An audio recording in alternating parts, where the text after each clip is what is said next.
जय श्री राम बच्चों, मैं राजेश कुमार साहू आप सभी का स्वागत करता हूं हमारे इस खूबसूरत से चैनल जिसका नाम है इजी पीजी साइंस। बच्चों, मैं लेकर आ चुका हूं आप सबके लिए लाइट चैप्टर का सेशन 4 और इस सेशन में हम लोग बात करेंगे कुछ न्यूमेरिकल्स के बारे में और जो कि आपके बोर्ड के लिए काफ़ी इंपॉर्टेंट होने वाले हैं। बच्चों, इससे पहले जो सेशन मैंने लिया था उसमें भी मैंने आपको कुछ न्यूमेरिकल्स करवाए थे, ठीक है। तो उसी के सिलसिले को आगे रखते हुए हम लोग आज न्यूमेरिकल्स और सारे करेंगे और आपके प्रैक्टिस को और ज़्यादा एनहांस करेंगे। तो बिना किसी देरी के बच्चों हम स्टार्ट करेंगे आज का सेशन। तो बच्चों, कल का क्वेश्चन आगे बढ़ाते हुए अगला क्वेश्चन है हमारा,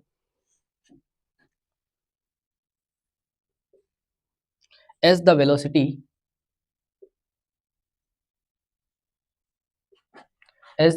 of light increases,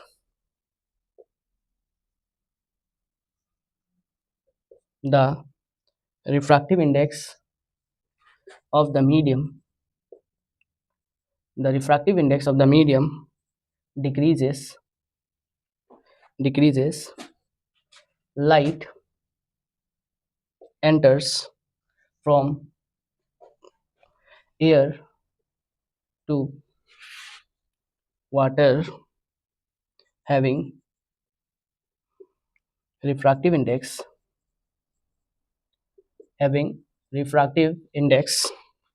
4/3. Find the speed of light in water. बच्चों देखो, ये क्वेश्चन हमसे क्या बोल रहा है कि जैसे जैसे वेलोसिटी बढ़ता है लाइट का, रिफ्रैक्टिव इंडेक्स कम होते जाता है। और ये कल मैंने आपको बताया था, किसी मीडियम का रिफ्रैक्टिव इंडेक्स जो होता है वो इन्वर्सली प्रोपोर्शनल होता है स्पीड ऑफ लाइट के। जिस मीडियम में लाइट का स्पीड ज़्यादा होता है उस मीडियम का रिफ्रैक्टिव इंडेक्स कम होता है। तो ये स्टेटमेंट हमें यही बता रहा है कि एक मीडियम है जिसमें लाइट का स्पीड बढ़ रहा है तो उसका रिफ्रैक्टिव इंडेक्स क्या हो रहा है बच्चों, घट रहा है। Light enters from air to water having refractive index 4/3, find the speed of light in water. बोल रहा है कि लाइट जो है एयर से वाटर में गया है। बच्चों, इस तरह से एक डायग्राम में बना दे रहा हूँ। ये हो गया एयर, ये हो गया वाटर। वाटर का रिफ्रैक्टिव इंडेक्स दिया हुआ है 4/3। बोल रहा है वाटर में लाइट का स्पीड कितना होगा। यहाँ से रेख जाएगा और बेंड करेगा, ठीक है ना। तो हमें क्या निकालना है बच्चों, वाटर में लाइट का स्पीड कितना होगा। तो इस चीज़ के लिए मैंने आप लोगों को कल एक फॉर्मूला लिखवाया था, refractive index of any medium is equal to speed of light in air divided by speed of light in that medium. Refractive index किसी भी मीडियम का किसके बराबर होता है बच्चों, speed of light in air, air में लाइट का स्पीड डिवाइडेड बाय उसी मीडियम में लाइट का स्पीड कितना है। तो यहाँ पे n refractive index of medium यानी हम लोग क्या ले लेंगे, वाटर ले लेंगे, क्योंकि वाटर का दिया हुआ है।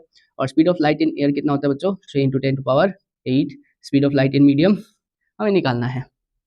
तो वी एम हो जाएगा 3 × 10⁸ divided by refractive index of water. यहाँ से बच्चों 3 × 10⁸ वाटर का रिफ्रैक्टिव इंडेक्स कितना है, 4/3। तो 3 ऊपर जाएगा तो ये हो जाएगा बच्चों 9 × 10⁸ डिवाइडेड बाय 4। इसको हम लोग डिवाइड कर लेंगे तो 1.25 × 10⁸। वैल्यू कितना आ जाएगा, 1.25 × 10⁸, सॉरी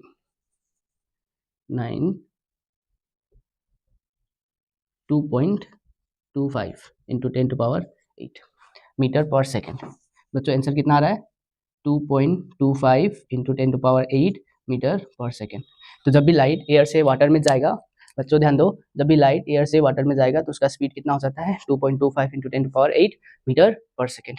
तो कल मैंने आपको बताया था कि अगर हमें कुछ नहीं बताता है, मतलब हमें लाइट का स्पीड वगैरह कुछ नहीं दिया है, तब भी हम लोग सी की जगह पे कितना रखते हैं, 3 × 10⁸ रखते हैं। ये डेटा हमें याद होना चाहिए, ये वैल्यू हमें याद रखना है, ठीक है।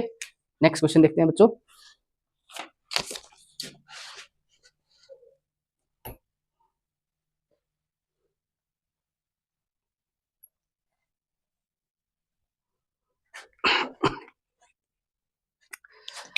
बोल रहा है बच्चों, refractive index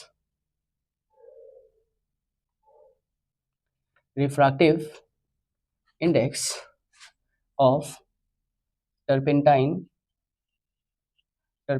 oil, kerosene and alcohol alcohol are 1.47, 1.44 and 1.36 respectively. On the basis of this information, complete the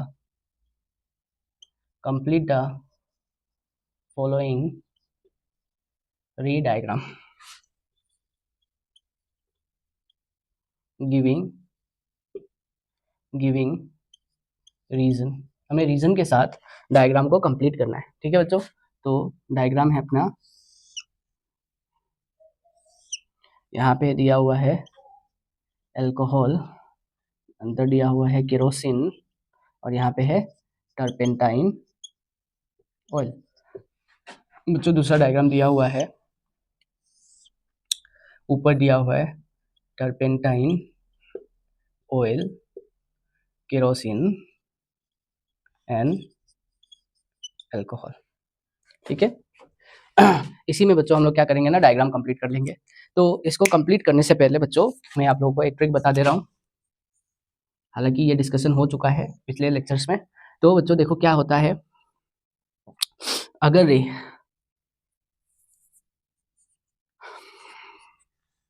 RDT, बच्चों RDT इसका मतलब क्या है, अगर रे रेयर मीडियम से डेंसर में जाता है तो किधर बेंड करता है, बेंड्स टुवर्ड्स द नॉर्मल। और एक ट्रिक होता है ड्रा, DRA ड्रा। बच्चों इसमें क्या है, अगर रे डेंसर से रेयर में जाता है, ठीक है, तो bends away from the normal से दूर चला जाएगा, ठीक है। दो तरह से रे डायग्राम बनाना होता है, एक आपको ये याद रखना है RDT, दूसरा है DRA ड्रा। अगर रे रेयर मीडियम से डेंसर मीडियम में जाएगा तो नॉर्मल की तरफ झुक जाएगा, और अगर रे डेंसर से रेयर में जाएगा तो वो नॉर्मल से दूर चला जाएगा। तो बच्चों सबसे पहले तो हमें नॉर्मल बना लेना है, पहले मीडियम पे हम लोग एक नॉर्मल बना लेते हैं। यहाँ से हमने नॉर्मल बना लिया और डायग्राम दिया हुआ ऐसे, एक रे आ रहा है अल्कोहल से और यहाँ से एक रे आ रहा है बच्चों। तो ध्यान दो बच्चों, कैसे पहचानेंगे डेंसर कौन सा है, रेयर कौन सा है। तो यहाँ पे रिफ्रैक्टिव इंडेक्स का वैल्यू दिया हुआ है। टर्पेंटाइल का रिफ्रैक्टिव इंडेक्स कितना है, 1.47, ये है 1.47। केरोसिन का कितना है बच्चों, 1.44, और अल्कोहल का कितना है 1.36, यानी 1.36, 0.44, 1.47, ठीक है। तो बच्चों जिसका रिफ्रैक्टिव इंडेक्स ज़्यादा वो ज़्यादा डेंसर होगा और जिसका रिफ्रैक्टिव इंडेक्स कम होगा वो रेयर होगा। तो बच्चों ध्यान दो, इसका कितना वैल्यू है 1.47, इसका कितना वैल्यू है 1.44, मतलब इसका वैल्यू इससे तो ज़्यादा है ना। तो टर्पेंटाइन क्या है, डेंसर है, केरोसिन क्या है, रेयर है। केरोसिन क्या है, रेयर है। तो बच्चों डेंसर से रेयर में जा रहा है, किधर से जा रहा है, डेंसर टू रेयर। ये क्या है, ये डेंसर है, ये रेयर है। तो बताओ डेंसर से रेयर में जाएगा तो बेंडिंग किधर होगा, नॉर्मल से दूर। तो नॉर्मल से दूर बेंड करा देंगे, ये देखो इस तरह से। ठीक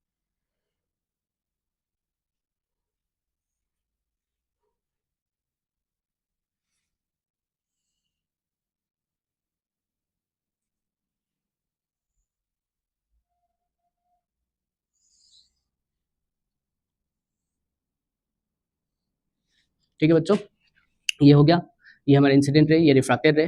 डेंसर से रेयर में गया तो क्या हो गया, नॉर्मल से दूर चला गया। फिर बच्चों यहाँ पे एक नॉर्मल बना लेंगे हम लोग। हमने क्या किया, यहाँ पे भी एक नॉर्मल बना लिया। तो जब यहाँ पे नॉर्मल बनाए तो ये, अब देखो बच्चों ये और ये मीडियम बना, ये और ये मीडियम बना, तो इसका वैल्यू इससे तो ज़्यादा है। तो अभी भी ये जो रे है डेंसर से रेयर में ही जा रहा है, तो हमारा रे किधर होगा, नॉर्मल से दूर निकल जाएगा। तो इस तरह से हम लोग डायग्राम कंप्लीट कर लिए, ठीक है। अब यहाँ पे देखो बच्चों, ये हमारा रिफ्रैक्टिव इंडेक्स कम है, ये ज़्यादा है, यानी ये रेयर है, ये डेंसर है। तो रेयर से डेंसर में जा रहा है, तो जब भी रे रेयर से डेंसर में जाता है, जब भी रे रेयर से डेंसर में जाता है तो बेंडिंग किधर होता है, नॉर्मल की तरफ। तो यहाँ से रे जो है नॉर्मल की तरफ ऐसे बेंड कर गया टुवर्ड द नॉर्मल। अब यहाँ पे एक हमने नॉर्मल बना लिया। बच्चों ये देखो, ये इसके और इसके रेस्पेक्ट में इसका वैल्यू ज़्यादा है, तो ये ज़्यादा डेंसर हो गया। तो यहाँ पे देखो बच्चों, ये हो गया रेयर, ये हो गया डेंसर, क्योंकि इन दोनों का वैल्यू में ये वैल्यू ज़्यादा है ना। तो यहाँ से रेयर से डेंसर में जाएगा तो अभी और क्या होगा, नॉर्मल की तरफ और झुकाव आएगा। ठीक है, नॉर्मल की तरफ और ज़्यादा झुकाव आएगा।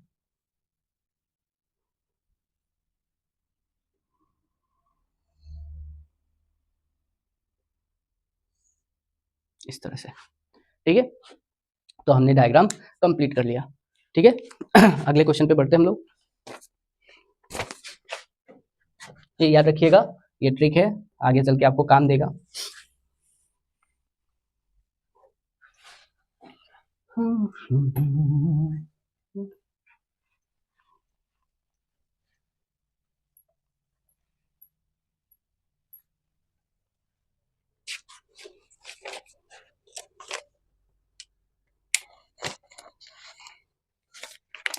नेक्स्ट क्वेश्चन है अपना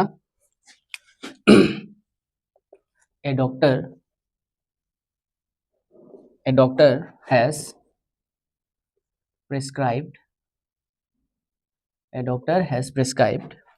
a corrective lens of power plus 1.5 diopter. Find the focal length of the lens is the prescribed lens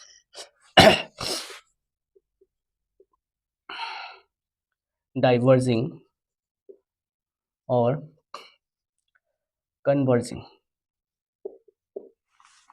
क्या बोल रहे हैं बच्चों एक डॉक्टर साहब ने एक पेशेंट को क्या दिया, चश्मा दिया, मतलब उसमें एक करेक्टिव लेंस लगा के दिया। लेंस का पावर उन्होंने बोला कि 1.5 डायप्टर का यूज करना पड़ेगा। तो लेंस का पावर हमें दे दिया है 1.5 डायप्टर। अब बोल रहा है कि उस लेंस का फोकल लेंथ बताइए, तो बच्चों पावर का फॉर्मूला होता है power is equal to 1/f। ये कब, जब फोकल लेंथ मीटर में निकालना होगा, या फिर power is equal to 100 focal length जब हमें फोकल लेंथ सेंटीमीटर में निकालना होगा। तो बच्चों दोनों में से कोई भी फॉर्मूला आप लोग यूज कर सकते हो, कोई दिक्कत नहीं है। ठीक है ना। यहाँ पे 1/f फोकल लेंथ कितना, यहाँ से देखो बच्चों, अगर मुझे फोकल लेंथ निकालना है तो मैं इन दोनों को क्या करूँगा, क्रॉस मल्टीप्लाई कर दूंगा। तो यहाँ पे ये हो जाएगा फोकल लेंथ, ये हो जाएगा 1/p। तो 1 पावर कितना है 1.5, ये डेसिमल ऊपर जाएगा तो 10/15 काट देंगे, 5 2 जा 10, 2/3 यानी 0.6666 जाएगा। तो इसको हम लोग 0.67 ऐसे करके लिख लेंगे, 0.67 मीटर। ठीक है, अगर सेंटीमीटर में निकालना होगा तो 100, फोकल पावर कितना हो जाएगा बच्चों, फोकल लेंथ हो जाएगा 100 पावर कितना है 1.5, दैट इज 2000/15, सॉरी 1000/15। ये 5 से काटेंगे तो 200/3 कितना आ जाएगा 200/3, 200/3 तो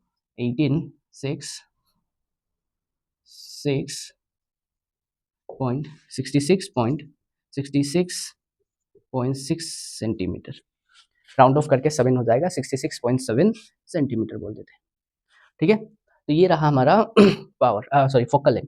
लेंस का फोकल लेंथ कितना होगा, अगर मीटर में लेंगे तो 0.67 मीटर और सेंटीमीटर में लेंगे तो 66.7 सेंटीमीटर। ठीक है बच्चों, अब बोल रहा है is the prescribe lens diverging और कन्वर्जिंग। ठीक है, तो पहचानेंगे कैसे, तो बच्चों ध्यान दो, अपने पास दो लेंस है, हमें बस दो लेंस पढ़ना है। एक होता है कॉन्वेक्स लेंस और एक होता है कॉनकेव लेंस। बच्चों इसका डायग्राम कुछ इस तरह से, एकदम बढ़िया से, और ये इसका डायग्राम बीच में पिचका हुआ, साइड में फुला हुआ। ठीक है तो बच्चों याद रखना, कॉन्वेक्स लेंस का फोकल लेंथ हमेशा पॉजिटिव होता है और कॉनकेव लेंस का फोकल लेंथ हमेशा नेगेटिव होता है। कॉन्वेक्स लेंस का फोकल लेंथ पॉजिटिव होगा और कन्वेक्स लेंस का फोकल लेंथ नेगेटिव होगा। और ये चीज़ बच्चों याद करने वाला है, ये आपको याद कर लेना है। ठीक है ना, ये याद रखोगे न्यूमेरिकल्स नहीं फंसेगा।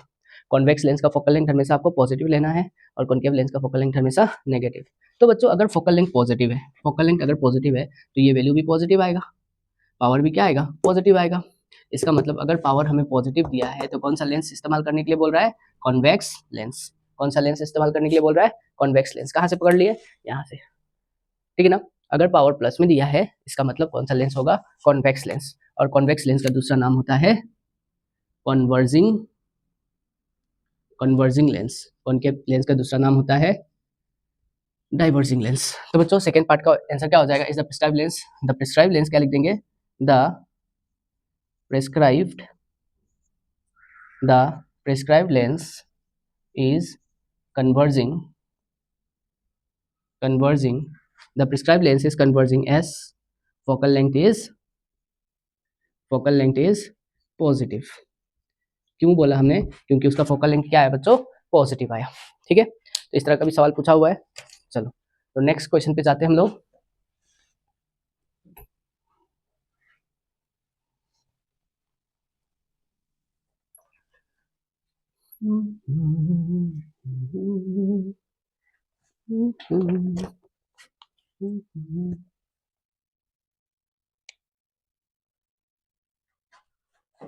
अगला क्वेश्चन है बच्चों, if the image if the image formed by a spherical mirror for all position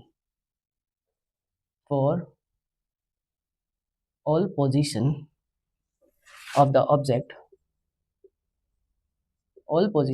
object placed in front of it is always erect and diminished.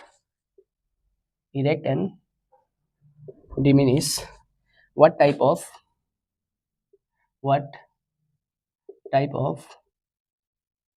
mirror is it? What type of mirror is it? Draw a label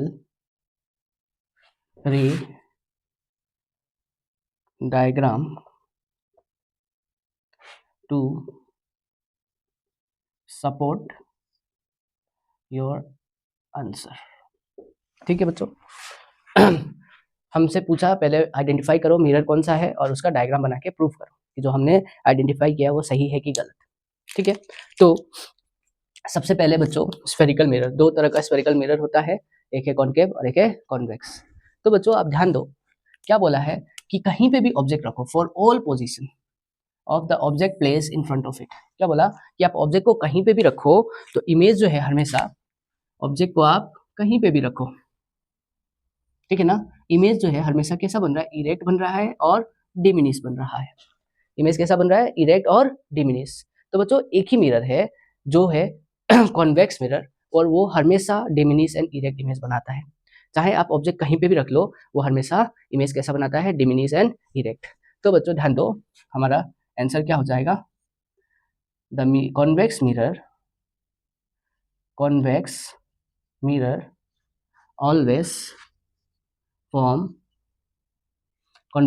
always form virtual erect and diminished image whatever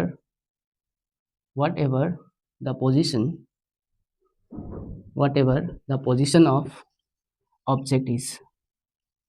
object आप कहीं पे भी रख लो, image हमेशा virtual erect और diminish ही बनाता है convex mirror. ठीक है ना, तो पहला पार्ट हो गया बच्चों, इसको याद कर लेना है, दिमाग में बैठा लेना है। कॉन्वेक्स मिरर हमेशा वर्चुअल इरेक्ट और डिमिनिश इमेज बनाएगा। कॉन्वेक्स में कभी भी रियल इमेज नहीं बन सकता है। हाँ, कॉन्केव मिरर जो होता है वो रियल और वर्चुअल दोनों इमेज बनाता है। कॉन्केव मिरर में एक ऐसा स्पेशल केस है जहाँ पे इमेज वर्चुअल हो जाता है, वो है जब ऑब्जेक्ट हम लोग फोकस और पोल के बीच में रखते हैं। ऑब्जेक्ट जो है कहाँ रख दिया जाए, फोकस और पोल के बीच में, तब जाके कॉन्केव मिरर कैसा इमेज बना देता है, वर्चुअल। लेकिन उससे उसके बाद आप कहीं पे भी ऑब्जेक्ट रखो, इमेज हमेशा क्या बनेगा, रियल बनेगा कॉन्केव के केस में। अब बच्चों बोल रहा है कि इसका डायग्राम बना दो, तो डायग्राम एक छोटा सा बना देते हैं हम लोग। तो मैंने कुछ इस तरह से एक कॉन्वेक्स मिरर बना लिया। ये मिरर क्या है, मिरर का सेंटर पोल, मिरर के सेंटर को क्या बोलते हैं, पोल। बच्चों कॉन्वेक्स मिरर कैसा होता है, डाइवर्जिंग। तो ऑब्जेक्ट यहाँ पे रख देते हैं हम लोग कहीं पे। यहाँ से एक पैरेलल रे आया, पैरेलल रे आके डाइवर्ज हो गया बच्चों, लेकिन डाइवर्ज होने के बाद ये जहाँ पे ऐसा लग रहा होगा मिल रहा है वो पॉइंट क्या होगा बच्चों, फोकस। तो यानी कॉन्वेक्स मिरर का फोकस पीछे होता है, बिहाइंड द मिरर, ठीक है।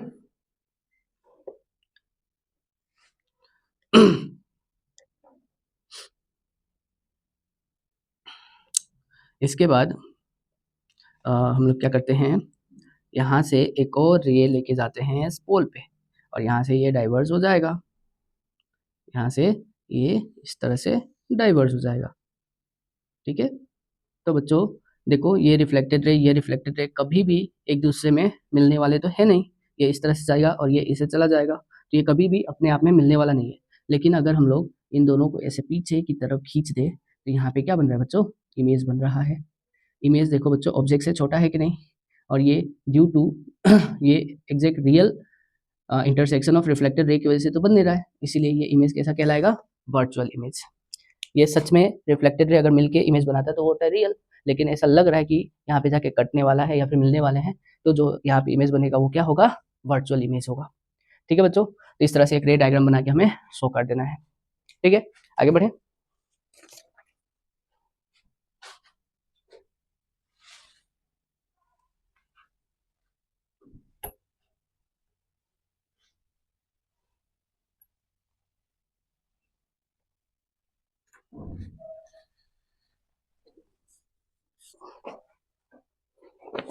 तो अगला क्वेश्चन है हमारा, चलो एक बढ़िया सा क्वेश्चन लाते हैं।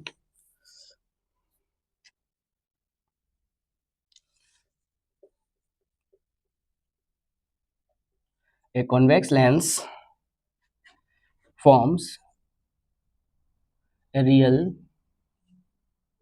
and inverted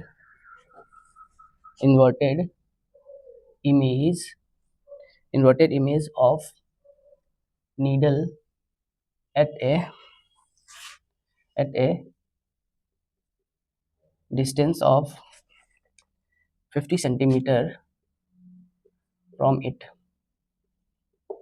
At a distance of 50 centimeter from it, where is the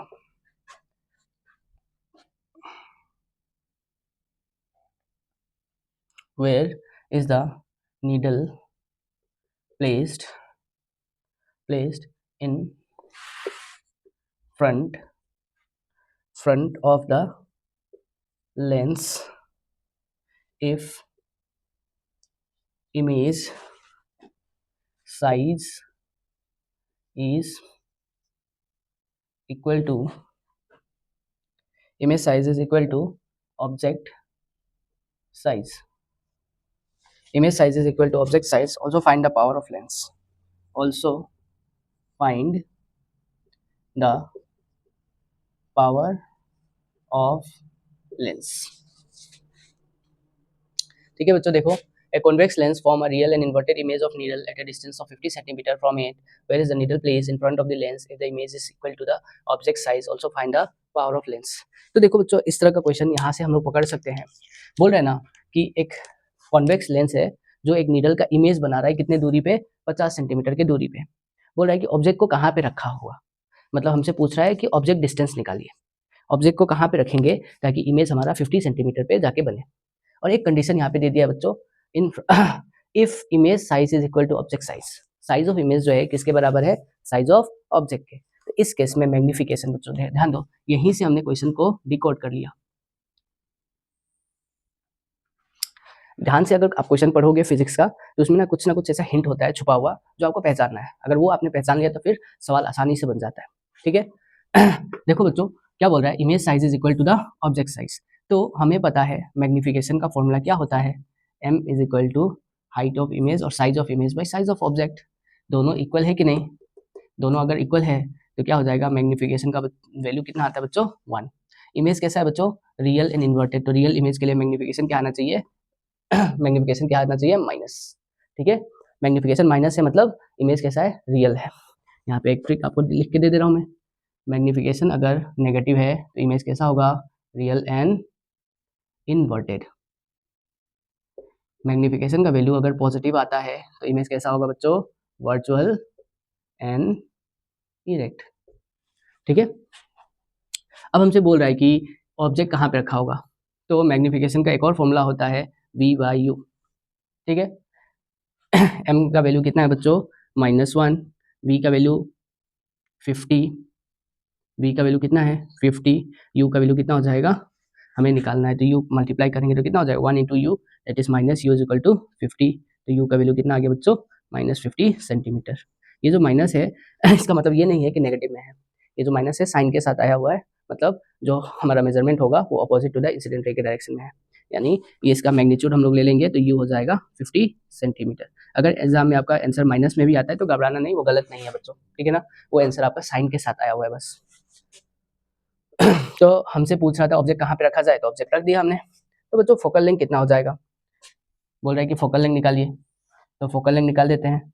तो 1/f is equal to 1/b minus 1/u। क्यों लिखा हमने ऐसा, क्योंकि लेंस दिया है, तो ये है lens formula. 1/f is equal to 1/b 50 minus 1/u, 1/u कितना हो जाएगा -50। तो बच्चों माइनस माइनस माइनस माइनस मिलके क्या हो जाएगा प्लस, तो 1/50 प्लस 1/50।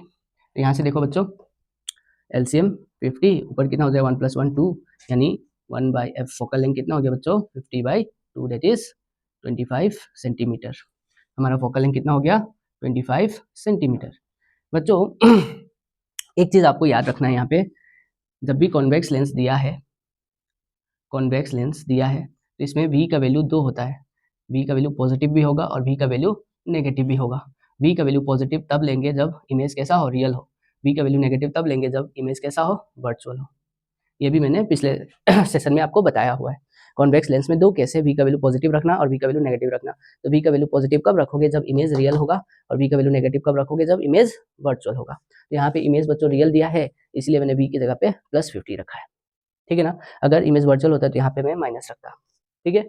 और बच्चों देखो सॉल्व करने पे फोकल लेंथ पॉजिटिव आ गया, फोकल लेंथ क्या आ गया, पॉजिटिव आ गया। कॉन्वेक्स लेंस का फोकल लेंथ क्या होता था, पॉजिटिव होता था, तो यहाँ पे पॉजिटिव आ गया, ठीक है ना। अब बच्चों हमसे बोला है कि पावर निकालो, हमसे क्या बोला, पावर भी निकाल के दे दो। तो पावर का फॉर्मूला होता है 1/f मीटर या फिर 100/f सेंटीमीटर में। तो हमने सेंटीमीटर में निकाला है, तो हम लोग कौन सा लेंगे, 100 वाला लेंगे। तो power is equal to 100 focal length कितना 25 सेंटीमीटर, 25 4 जा 100, so power is equal to +4 dioptre. ठीक है बच्चों, इतना ही सवाल है, यहाँ से सब कुछ बन गया।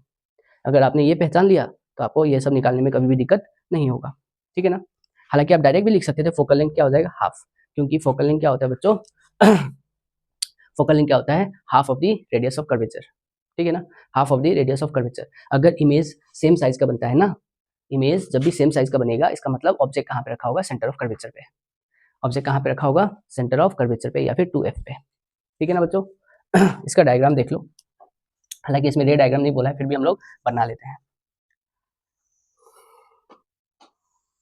ये हो गया हमारा कॉन्वेक्स लेंस, लेंस का ऑप्टिकल सेंटर पास करता हुआ लाइन प्रिंसिपल एक्सिस। बच्चों इसको हम लोग बोल देते हैं F1, इसको F2 बोल देते हैं, और यहाँ पे इसका 2 गुना कितना हो जाएगा 2f2, यानी एक्चुअली में ये जो 2f2 होता है ये सेंटर ऑफ कर्वेचर है और ये हमारा फोकस है, ठीक है फोकस ऑफ सेकेंड सरफेस, और इस तरफ है हमारा फर्स्ट सरफेस। फर्स्ट सरफेस का यहाँ पे फोकस आ जाएगा F1 और इसका डबल बच्चों 2f1। तो ध्यान देना अगर ऑब्जेक्ट को हमने 2f2 पे रखा है तो इसका इमेज भी बच्चों कहाँ बनता है, इसका इमेज भी बनता है 2f1 पे। इसका इमेज कहाँ बनेगा बच्चों 2f1 पे। तो इस तरह से हमें इमेज बना देना है, ठीक है। जितना बड़ा ऑब्जेक्ट होगा उतना बड़ा इमेज होगा, ठीक है बच्चों। तो ध्यान दो, यहाँ से लेके यहाँ तक का जो डिस्टेंस दिया था, कितना दिया था, हाँ ऑब्जेक्ट का डिस्टेंस कितना आया हमारा 50 सेंटीमीटर। तो इसका आधा क्या होगा, फोकस होगा, तो इसका आधा 25 सेंटीमीटर हमारा क्या हो गया, फोकल लेंथ, ठीक है बच्चों। ये केस याद रखना आप लोग, जब भी ऑब्जेक्ट को सेंटर ऑफ कर्वेचर या फिर सेकंड फोकस पे 2 टाइम्स ऑफ f2 पे रखा जाएगा या फिर 2f2 पे रखा जाएगा, तो इमेज कहाँ बनेगा 2f1 पे, और इमेज कैसा होगा, सेम साइज का होगा, ठीक है। नेक्स्ट क्वेश्चन पे जाते हैं हम लोग। ये समझना जरूरी है बच्चों,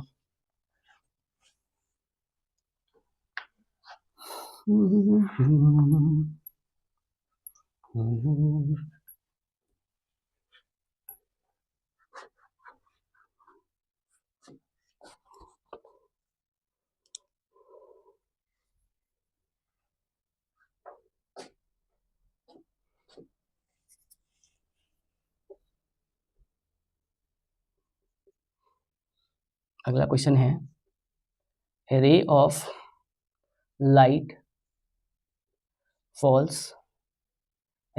falls normally on the face of a glass slab. What are the values of angle of incidence and angle of refraction? बच्चों बहुत ही आसान सवाल है, ठीक है ना, एक लाइन का सवाल है। बोल रहा है कि एक ग्लास स्लेब है, इस पे जो हमारा लाइट है वो नॉर्मली यानी परपेंडिकुलर आके स्ट्राइक किया है, ठीक है। तो कोई भी रे अगर परपेंडिकुलर आके हिट करता है तो उसका कोई रिफ्रैक्शन यानी बेंडिंग वगैरह कुछ नहीं होगा, वो जिस रास्ते पे आया था उसी रास्ते पे से पास करते हुए निकल जाएगा। इस कंडीशन को हम बोलते हैं नो बेंडिंग कंडीशन। इसको क्या बोलते हैं? No bending. तो इस केस में बच्चों एंगल ऑफ इंसिडेंस कितना हो जाता है? एंगल ऑफ इंसिडेंस हो जाता है 0 और वहीं पे एंगल ऑफ रिफ्रैक्शन कितना हो जाता है? 0। कोई भी रिफ्रैक्शन नहीं हुआ तो एंगल क्यों आएगा, ठीक है ना। बस इतना ही सवाल था। तो याद रखना बच्चों, जब भी कोई रे 90 डिग्री पे हिट करेगा किसी भी ग्लास स्लैब या फिर किसी भी लेंस को, तो उस केस में क्या होता है, कोई भी रिफ्रैक्शन नहीं होगा, एंगल ऑफ इंसिडेंस 0 हो जाएगा, एंगल ऑफ रिफ्रैक्शन भी 0 हो जाएगा, ठीक है। अगला question,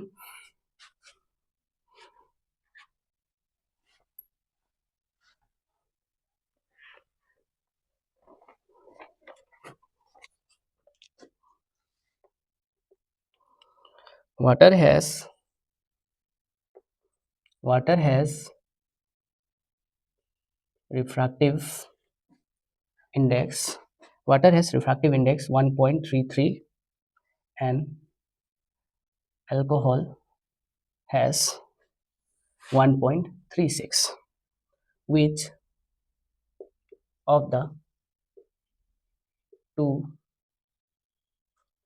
the two medium is optically denser? Give reason for your answer. Draw a ray diagram to show the path of a ray of light passing obliquely from water to alcohol। चलो बच्चों देखो, इस तरह का question हमने अभी किया है, वो टर्पेंटाइल ऑयल केरोसिन वाला जो हमने किया था वैसा ही सेम क्वेश्चन है, ठीक है ना। बस हमें दे दिया, देखो बच्चों सॉल्यूशन, 2 रिफ्रैक्टिव इंडेक्स दे दिया हमें। रिफ्रैक्टिव इंडेक्स ऑफ वाटर कितना है? 1.33। Refractive index of alcohol 1.36। बच्चों जिस भी मीडियम का रिफ्रैक्टिव इंडेक्स ज़्यादा होता है वो डेंसर होता है, और जिस मीडियम का रिफ्रैक्टिव इंडेक्स कम होता है वो क्या होता है? रेयरर होता है। तो हम लोग क्या लिखेंगे? Refractive index of alcohol is greater than refractive index of water, so alcohol is denser than water। Alcohol जो है वाटर से क्या है बच्चों? डेंसर है, ठीक है ना। अब हमसे बोल रहा है कि इसका रे डायग्राम बनाओ, तो रे डायग्राम बना देंगे, बहुत ही आसान है। यहाँ पे ले लो अल्कोहल और यहाँ पे ले लो वाटर। अल्कोहल ले लिया, वाटर ले लिया, ठीक है ना। क्या करना है, ऐसे एकदम सीधा टिंग टिंग टिंग टिंग टिंग, इधर हमने सीधा एक लाइन खींच दिया नॉर्मल, जो कि परपेंडिकुलर होगा। एक नॉर्मल हमने बना लिया, ठीक है। यहाँ पे देखो बच्चों बोल रहा है कि रे जो है कहाँ से पास हो रहा है, from water to alcohol, water से अल्कोहल में जा रहा है बच्चों। कहाँ से, वाटर से, पानी से दारू में जा रहा है। तो पानी ये रहा, दारू ये रहा, चलो मिलाते हैं और पैक बनाते हैं। ये हो गया हमारा वाटर से रे, हमने वाटर से रे हम लेकर आ रहे हैं और कहाँ पे मिलाएंगे, अल्कोहल में। तो बच्चों हमें पता है वाटर कैसा मीडियम है, रेयरर है, और अल्कोहल कैसा है, डेंसर है। और हमने ट्रिक अभी लिखा था RDT, रेयरर से डेंसर में जाएगा तो बेंडिंग किधर होगा, नॉर्मल की तरफ, तो नॉर्मल की तरफ ऐसे बेंड कर देना है। बस इतना ही आपको करने के लिए बोला क्वेश्चन है। समझ में आया? अगर ये ट्रिक याद रहेगा तो इस तरह का सवाल बन जाएगा अब। ठीक है, आगे बढ़ते हैं।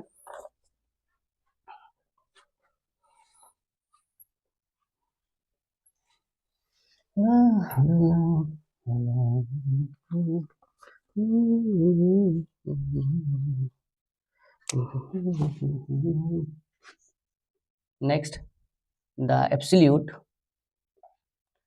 refractive index of diamond, the absolute refractive index of diamond is 2.42, and the absolute refractive index of glass is 1.5. Find the refractive index of diamond with respect to glass। बहुत अच्छा क्वेश्चन है बच्चों, ध्यान दो। हमको दिया है क्वेश्चन में सॉल्यूशन, हमें क्या दिया है बच्चों, रिफ्रैक्टिव इंडेक्स ऑफ डायमंड दे दिया है। एब्सोल्यूट रिफ्रैक्टिव इंडेक्स का मतलब होता है एयर के रेस्पेक्ट में जो हमारा मीडियम है उसका रिफ्रैक्टिव इंडेक्स कितना है। ठीक है ना, एयर के रेस्पेक्ट में हमारा जो मीडियम है उसका रिफ्रैक्टिव इंडेक्स कितना है, इसी को क्या बोलते हैं हम लोग, एब्सोल्यूट रिफ्रैक्टिव इंडेक्स। ठीक है, तो बच्चों ध्यान दो, हम लोग क्या लिखेंगे, absolute refractive index of diamond with respect to air, refractive index of diamond with respect to air.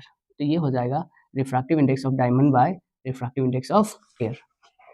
बच्चों ध्यान दो लिखने का तरीका, पहले जिस मीडियम के बारे में बोल रहा है वो लिख लेंगे और फिर बाद में एयर। तो जो पीछे आता है उसको डिनोमिनेटर में और जो पहले आता है उसको न्यूमरेटर में लिखना है आपको। जो पहले आया उसको न्यूमरेटर में, जो बाद में आया उसको डिनोमिनेटर में। इसको इक्वेशन 1 बोल देते हैं। ठीक है, फिर हम लोग लिखते हैं absolute refractive index of glass. तो refractive index of glass with respect to air, glass with respect to air, तो यहाँ पे refractive index of glass by refractive index of air, इसको 2 बोल दो। और बच्चों दोनों को मल्टीप्लाई कर देते हैं, तो दोनों को जब मल्टीप्लाई करेंगे, refractive index of diamond with respect to air, refractive index of glass with respect to air, यानी इस तरफ भी मल्टीप्लाई करेंगे, ND बाय NA इंटू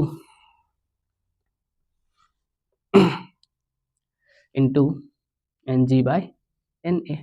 तो बच्चों ये हमें निकालना क्या है, हमें निकालना है देखो टू फाइंड, ये मैं साइड में लिख दे रहा हूँ, हमें क्या निकालना है, refractive index of diamond with respect to glass, refractive index of diamond with respect to glass, यानी ND by NG, ND by NG।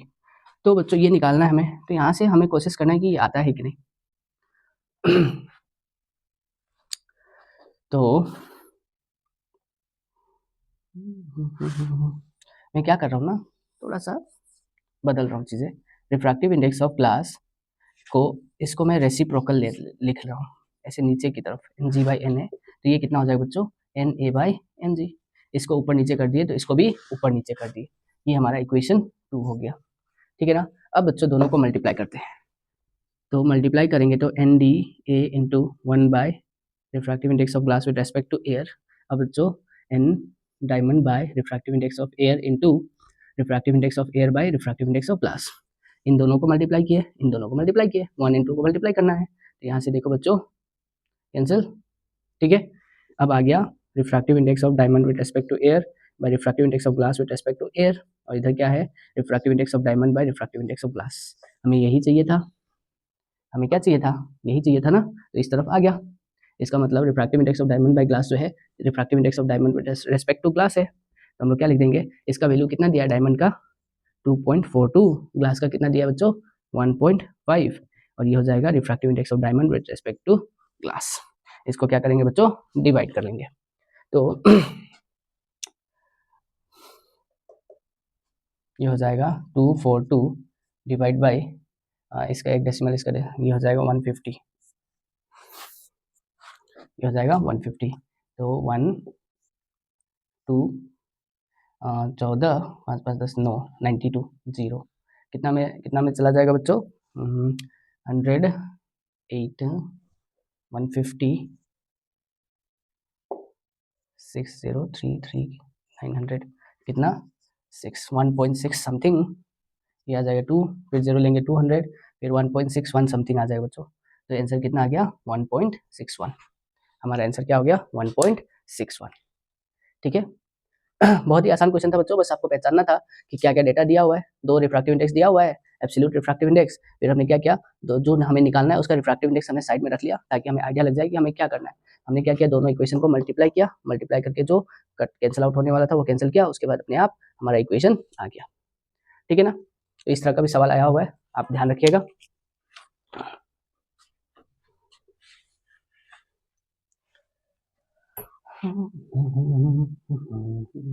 अगर आपको कोई भी डाउट होता है जैसे ये क्वेश्चन में, तो आप प्लीज़ कमेंट में वो डाउट आप टाइप कीजिए, मैं ज़रूर उसको देखूंगा और मैं उस पर नेक्स्ट लेक्चर या फिर जो भी है उसमें मैं आपको मदद करने का कोशिश करूंगा।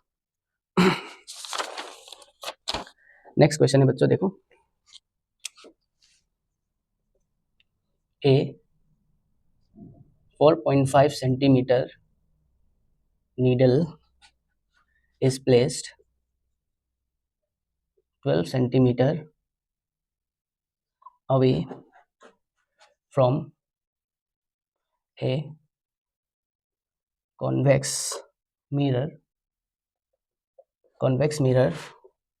of focal length 15 centimeter. Give the location of image and magnification.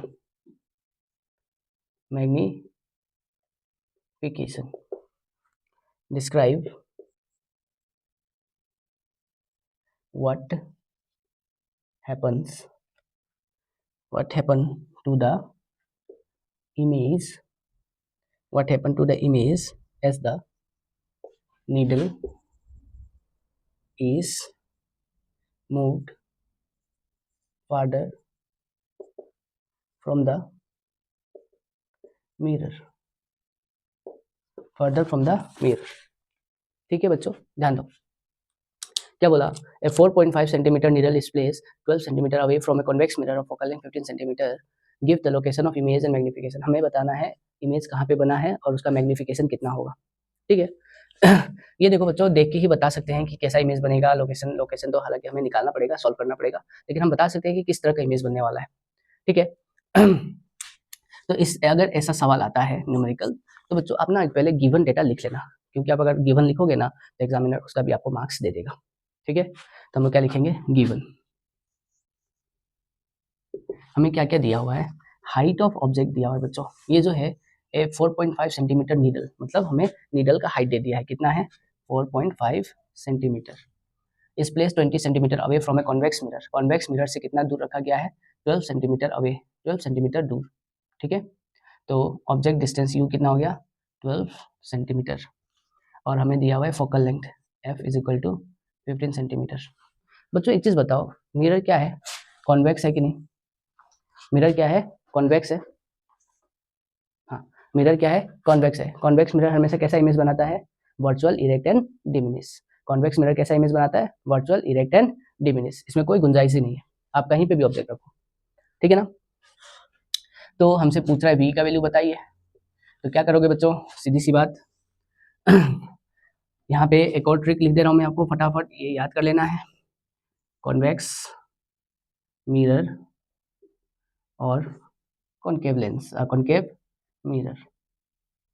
तो कॉन्वेक्स मिरर का फोकल लेंथ आपको पॉजिटिव रखना होता है और कॉनकेव मिरर का फोकल लेंथ नेगेटिव रखना होता है। ठीक है बच्चों, तो अब देखो हम लोग लगाएंगे मिरर फॉर्मूला।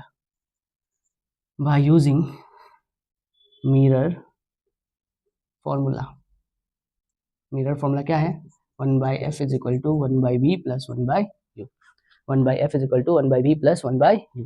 तो अभी मैंने बोला कॉन्वेक्स मिरर है, कॉन्वेक्स मिरर है तो फोकल लेंथ क्या रखेंगे, पॉजिटिव, कितना है 15, तो 1/15, 1/b हमें निकालना है, प्लस ऑब्जेक्ट डिस्टेंस बच्चों कोई सा भी हो, मिरर हो, लेंस हो, कुछ भी हो, ऑब्जेक्ट डिस्टेंस हमेशा नेगेटिव रखना होता है, ऑब्जेक्ट डिस्टेंस हमेशा नेगेटिव, तो u का value -12 plus minus 1/b plus और माइनस मिलके क्या हो जाएगा -1/12, ये -1/12 को आप इस तरफ लेकर आओ, ये हो जाएगा 1/15 plus 1/12 is equal to 1/b। अब हम लोग 1/b निकाल लेते हैं, तो 15 इंटू 12 और ये हो जाएगा 12 प्लस 15। यहाँ से बच्चों देखो v कितना आ गया, 15 into 12 divided by 15 plus 12 that is 27, 3 5 जा 15, 3 9 जा 27, 3 3 जा 9, 3 4 जा 12, 5 4 जा 20 दैट इज 20/3। इमेज डिस्टेंस कितना आ रहा है बच्चों, 20/3। ठीक है, अब 20/3 इसको ऐसे ही रख लेते हैं, 20/3 इमेज डिस्टेंस का कितना आया 20/3। क्या बोलेंगे, the image is located at a distance of 20 centimetre behind the mirror. क्या लिख देंगे, the image is located at a distance of 20/3 behind the mirror।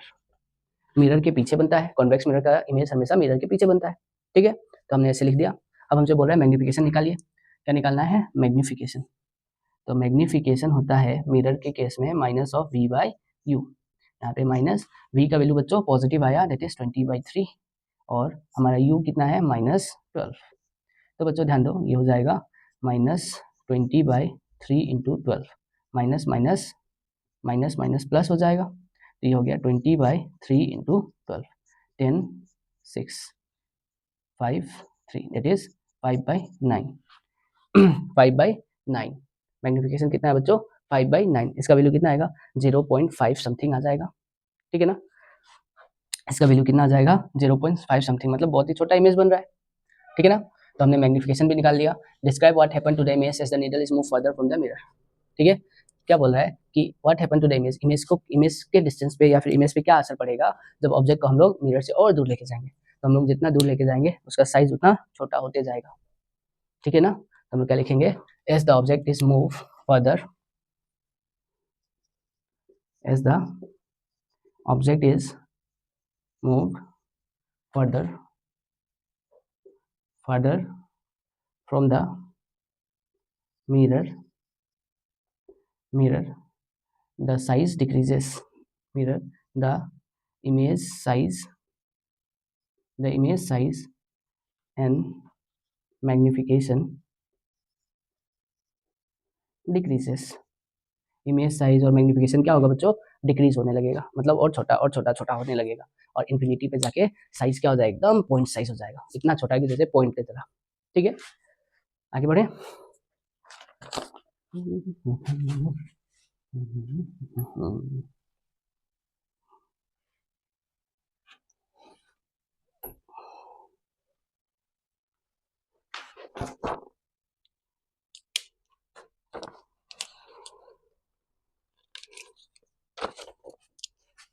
अगला क्वेश्चन है बच्चों, a student wants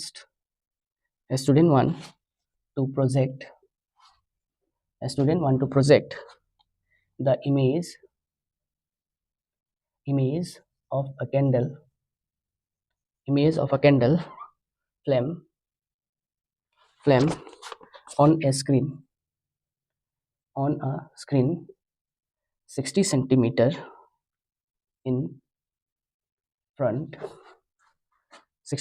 in front of a mirror by keeping the flame at a distance of 15 centimeter from its pole। Question 1, right the type of mirror he should used. B, find the magnification of the image produced.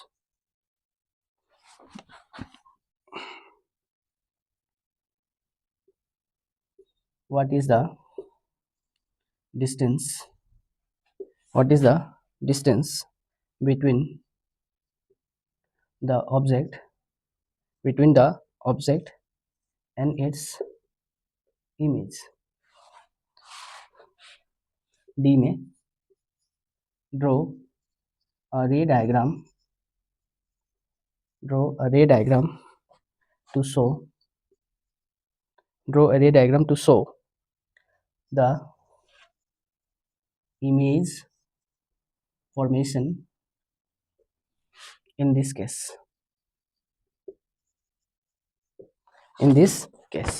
ठीक है बच्चों, इस question को करते हैं हम लोग। क्या बोला? Student want to project the image of a candle flame on a screen 60 centimeter in front of a mirror by keeping the flame at a distance of 15 centimeter from its point. बोल रहा है एक student है, आपकी तरह एक विद्यार्थी है, ठीक है, वो चाहता है कि एक कैंडल फ्लेम जो है, कैंडल का जो फ्लेम होता है उसका इमेज स्क्रीन पे बनाए, स्क्रीन पे दिखाए। और वो जो स्क्रीन है कितने दूर पे रखा गया है? 60 सेंटीमीटर पे रखा गया है मिरर से, ठीक है ना। और कैंडल जो है कहाँ पे रख दिया उसने? 15 सेंटीमीटर फ्रॉम इट्स पोल। मतलब हमें ऑब्जेक्ट जो है कितना डिस्टेंस पे रखना है? 15 सेंटीमीटर पे, और उसका इमेज बनाना है स्क्रीन पे। तो बोल रहे बच्चों किस तरह का मिरर यूज किया जाए। तो बच्चों ध्यान रखना, इस तरह के सवाल में ना मैंने क्या बोलता, क्वेश्चन में आपको हिंट देगा, और यहाँ पे हिंट है स्क्रीन। यहाँ पे हिंट क्या है? स्क्रीन। तो बच्चों हमें पता है दो तरह का इमेज होता है, एक होता है रियल, एक होता है वर्चुअल, ठीक है। तो बच्चों जो रियल इमेज होता है ना, उसी को हम लोग स्क्रीन पे दिखा सकते हैं, यहाँ पे प्रोजेक्ट कर सकते हैं। रियल इमेज को ही हम लोग स्क्रीन पे प्रोजेक्ट कर सकते हैं, वर्चुअल इमेज को नहीं कर पाते हैं, ठीक है ना। तो बच्चों अगर मुझे स्क्रीन पे इमेज बनाना है तो वो इमेज कैसा होगा? रियल। वो इमेज कैसा होगा? रियल। और अगर रियल इमेज है तो कौन सा मिरर यूज करेंगे? कॉनकेव मिरर, क्योंकि कॉन्वेक्स मिरर तो हमेशा कैसा इमेज बनाता है बच्चों? वर्चुअल, ठीक है ना। तो पहला का आंसर क्या हो जाएगा? Right the type of mirror he should use. तो पहला का आंसर हो गया कॉनकेव मिरर, ठीक है। समझ में आया बच्चों? कैसे पकड़ लिया हमने? स्क्रीन से। हमें पता है रियल इमेज स्क्रीन पे बनता है, और सवाल में जहां पे भी आपको स्क्रीन मिल जाए ना बच्चों, ध्यान देना, कहीं पे भी सवाल में अगर स्क्रीन दे देता है तो समझ लेना आपसे रियल इमेज का बात कर रहा है, ठीक है। और अगर रियल इमेज है तो कॉनकेव मिरर होगा, और लेंस में होगा तो कॉन्वेक्स लेंस होगा, ठीक है। और हमसे दूसरा क्वेश्चन बोल रहा है कि find the magnification of the image produce. बच्चों मैग्निफिकेशन निकालना, तो मैं यहीं पे कोशिश करता हूँ निकालने का। मैग्निफिकेशन, एम का वैल्यू क्या होता है? Minus of v by u. M का वैल्यू क्या होता है बच्चों? Minus of v by u, ठीक है। तो स्क्रीन पे बोला है रियल इमेज है, तो रियल इमेज कैसा होता है? रियल इमेज माइनस आएगा, वी का वैल्यू क्या आएगा? माइनस आएगा, और यू का वैल्यू भी माइनस आएगा। तो यहाँ से माइनस वी कितना है बच्चों? 60 सेंटीमीटर, माइनस 60, यू कितना दिया है? माइनस 15। यहाँ से बच्चों 15 माइनस माइनस कैंसिल, 15 4 जा 60, यानी वैल्यू कितना आ गया? -4। अच्छा, मैग्निफिकेशन का बच्चों कोई भी यूनिट नहीं होता है, ये भी डिस्टेंस है, ये भी डिस्टेंस है, ये परफेक्ट नंबर है, ठीक है ना। तो डिस्टेंस का जैसे भी मतलब आप सेंटीमीटर में लिखोगे, यू भी सेंटीमीटर में लिखोगे, सेंटीमीटर सेंटीमीटर कैंसिल आउट हो जाएगा। तो मैग्निफिकेशन एक यूनिटलेस क्वांटिटी होता है, मैग्निफिकेशन का कोई भी यूनिट नहीं होता है, ठीक है। तो मैग्निफिकेशन क्या आ गया बच्चों? 4 आ गया, और माइनस में आया। माइनस से हमें क्या पता चला? माइनस से इमेज कैसा है? रियल है। मैग्निफिकेशन अगर माइनस आता है तो रियल, मैग्निफिकेशन अगर पॉजिटिव आया तो वर्चुअल, ठीक है। तो ये हो गया बच्चों। What is the distance between the object and image? Object और इमेज के बीच में डिस्टेंस क्या होगा?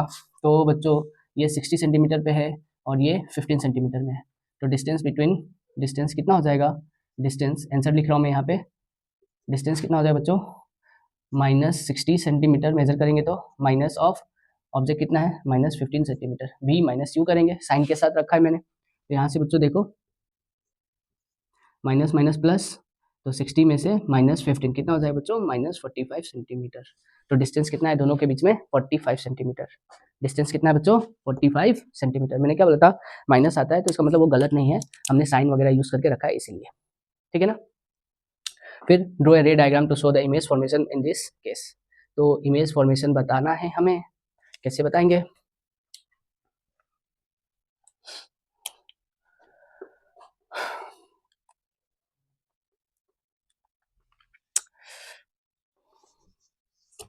आपको फोकल लेंथ निकालना पड़ेगा बच्चों इस केस के लिए, तो निकालते हैं 1/f is equal to 1/v plus 1/u।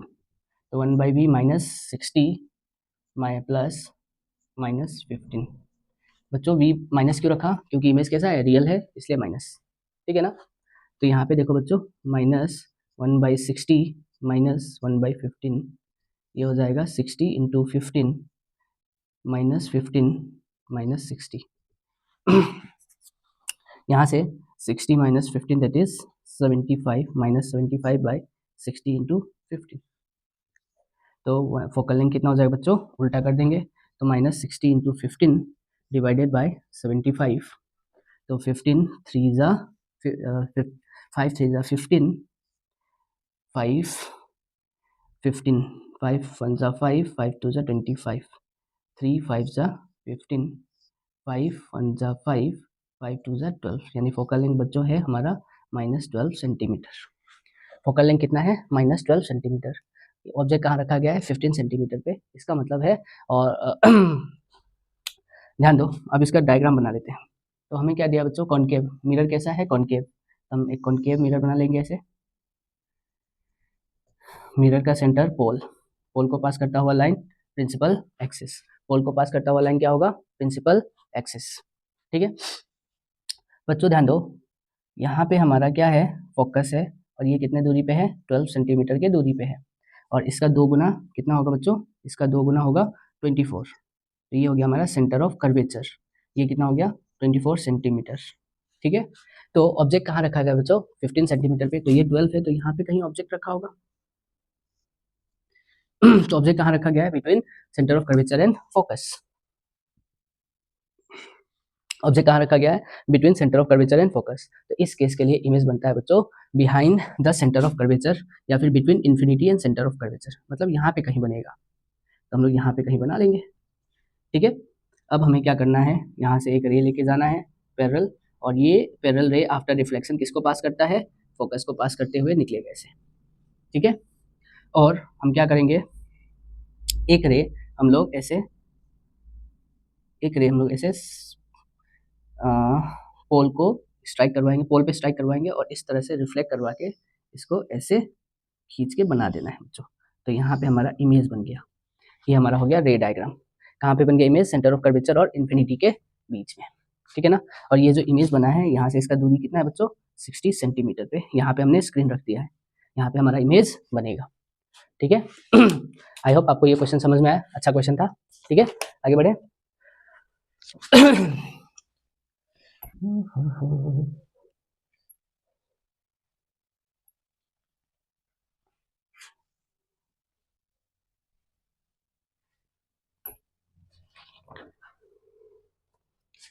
चलो बच्चों आगे अगला क्वेश्चन है, थोड़ा सा भोजपुरी निकल जाता है। An object of height, an object of height,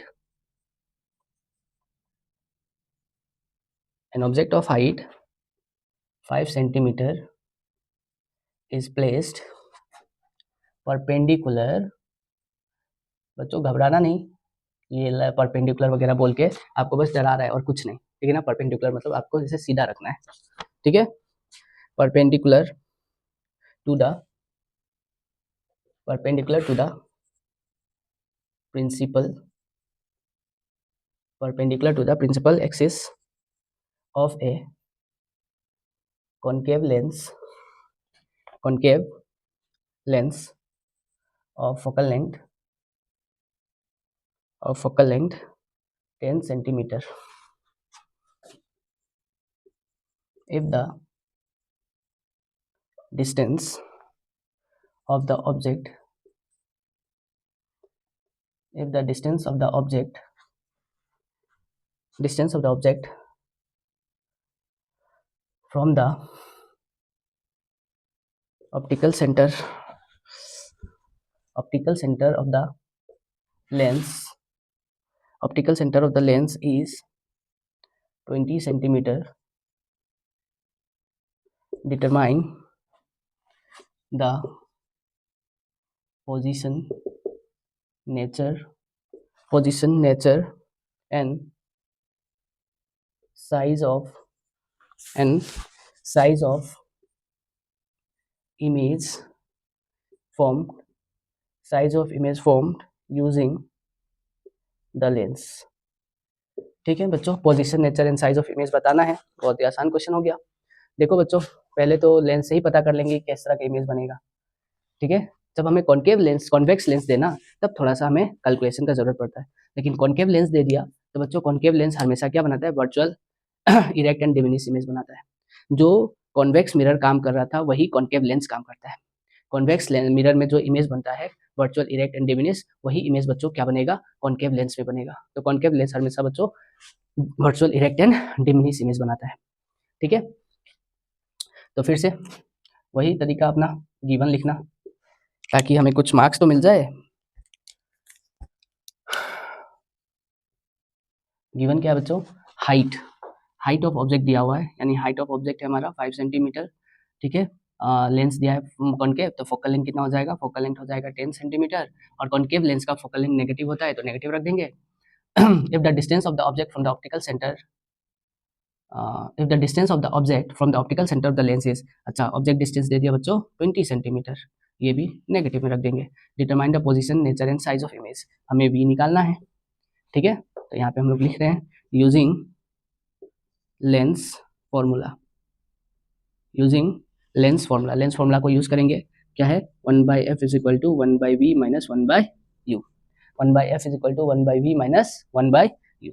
बच्चों ध्यान दो, 1/f फोकल लेंथ कितना दिया है? -10, तो -1/10 is equal to 1/v minus 1/-20। बच्चों माइनस माइनस क्या हो जाएगा? प्लस, तो -1/10 is equal to 1/v plus 1/20। क्या करेंगे? ये जो वैल्यू है इसको इस तरफ लाते हैं, प्लस वाले वैल्यू को इस तरफ ला दो, तो -1/10 minus 1/20 is equal to 1/v। ठीक है, तो यहाँ से अपने पास क्या आ गया? 1/v इज इक्वल टू दोनों को इंटू कर देते हैं, 20 × 10, ये हो जाएगा 20 माइनस -20 माइनस 10 -20 माइनस 10, ये कितना हो जाएगा बच्चों? 1/v is equal to -20 plus -20 minus 10 plus करेंगे तो -30/20 × 10, एक जीरो से जीरो मर गया, तो आया v कितना आएगा बच्चों? v आएगा आपका 20/3। v कितना है बच्चों? 20/3, यानी इमेज पोजीशन कितना आ गया? -20/3। माइनस का मतलब क्या है? Image is form on the same side of the object. तो यहाँ पे हम लोग क्या लिख देंगे? The position of image is 20/3 on the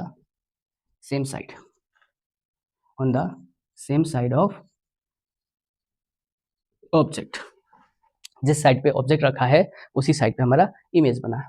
ठीक है, अब बताओ, जो नेचर पूछ रहा है मतलब इमेज कैसा होगा? रियल होगा, वर्चुअल होगा? तो वो निकालने के लिए हमें क्या करना पड़ेगा? मैग्निफिकेशन। तो हम लोग बताएंगे magnification is equal to v/u। बच्चों लेंस फॉर्मूला, लेंस है इसलिए v/u, अगर मिरर होता तो यहाँ पे एक एक्स्ट्रा माइनस लगाते हैं। ठीक है, तो m is equal to v कितना है? -20/3, u कितना है बच्चों? -20। ठीक है, यहाँ से बच्चों m कितना आ जाएगा? m is equal to -20/3 into 20, minus minus cancel, 20 cancel, यानी m का वैल्यू कितना आ जाएगा? 1/3। मैग्निफिकेशन कितना आ गया बच्चों? 1/3, और वो भी पॉजिटिव में आया, तो हम क्या बोल देंगे? Therefore the image is virtual and erect. बच्चों मैग्निफिकेशन 1/3 का मतलब क्या है? कि जो हमारा इमेज है वो ऑब्जेक्ट से कितना गुना छोटा है? 1/3 टाइम्स छोटा है। And the size of image, अच्छा इसको फिर सॉल्व करके निकाल लेते हैं। ये वाला जो पार्ट है बच्चों मैं यहाँ पे सॉल्व कर रहा हूँ। ठीक है, तो मैग्निफिकेशन होता है, मैग्निफिकेशन है 1/3, और मैग्निफिकेशन का formula height of image by height of object 1/3। Height of object कितना दिया है बच्चों? 5, तो height of object is equal to 5, 1/3, यहाँ से हाइट ऑफ इमेज कितना आ गया? 5/3। मतलब हमारा साइज ऑफ इमेज का साइज कितना है? ऑब्जेक्ट के साइज के 3 टाइम्स कम है। ठीक है, ऑब्जेक्ट का साइज 5 था, उससे कितना गुना कम है 3, या फिर 1/3 times of the size of object. तो हम लोग क्या लिख देंगे, size of image is 1/3 times the size of object. Object के कितना गुना है बच्चों, 1/3 टाइम्स। ठीक है, समझ में आया ये क्वेश्चन? बहुत ही आसान क्वेश्चन था, आपको बस साइन कन्वेंशन याद रखना है, जो मैंने अभी अभी इस सेशन में भी बात किया है, इसके पिछले वाले सेशन में भी बात किया है, उसके पिछले वाले सेशन में भी बात किया है। ठीक है, तो आपको बस क्या करना है कि वो जो सेशंस हमने यूज किए हैं उसमें जो भी ट्रिक्स आपको बताया गया वो याद कर लो, वो एग्जाम में ना आपको बहुत ही आसानी से न्यूमेरिकल सॉल्व करने में मदद करने वाले हैं। ठीक है बच्चों, अगर आपने वो याद कर लिया ना तो लाइट का एक भी क्वेश्चन नहीं है जो आपसे फंसेगा, आप सब कर लोगे। ठीक है, इस चीज का गारंटी लेता हूं मैं।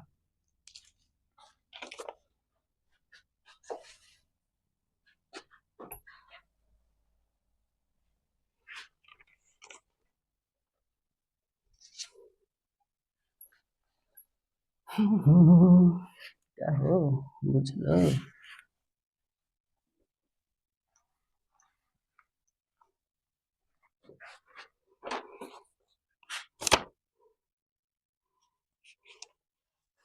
चलो बच्चों, बहुत ही अच्छा क्वेश्चन है। Calculate the distance at which calculate the distance at which an object should be placed,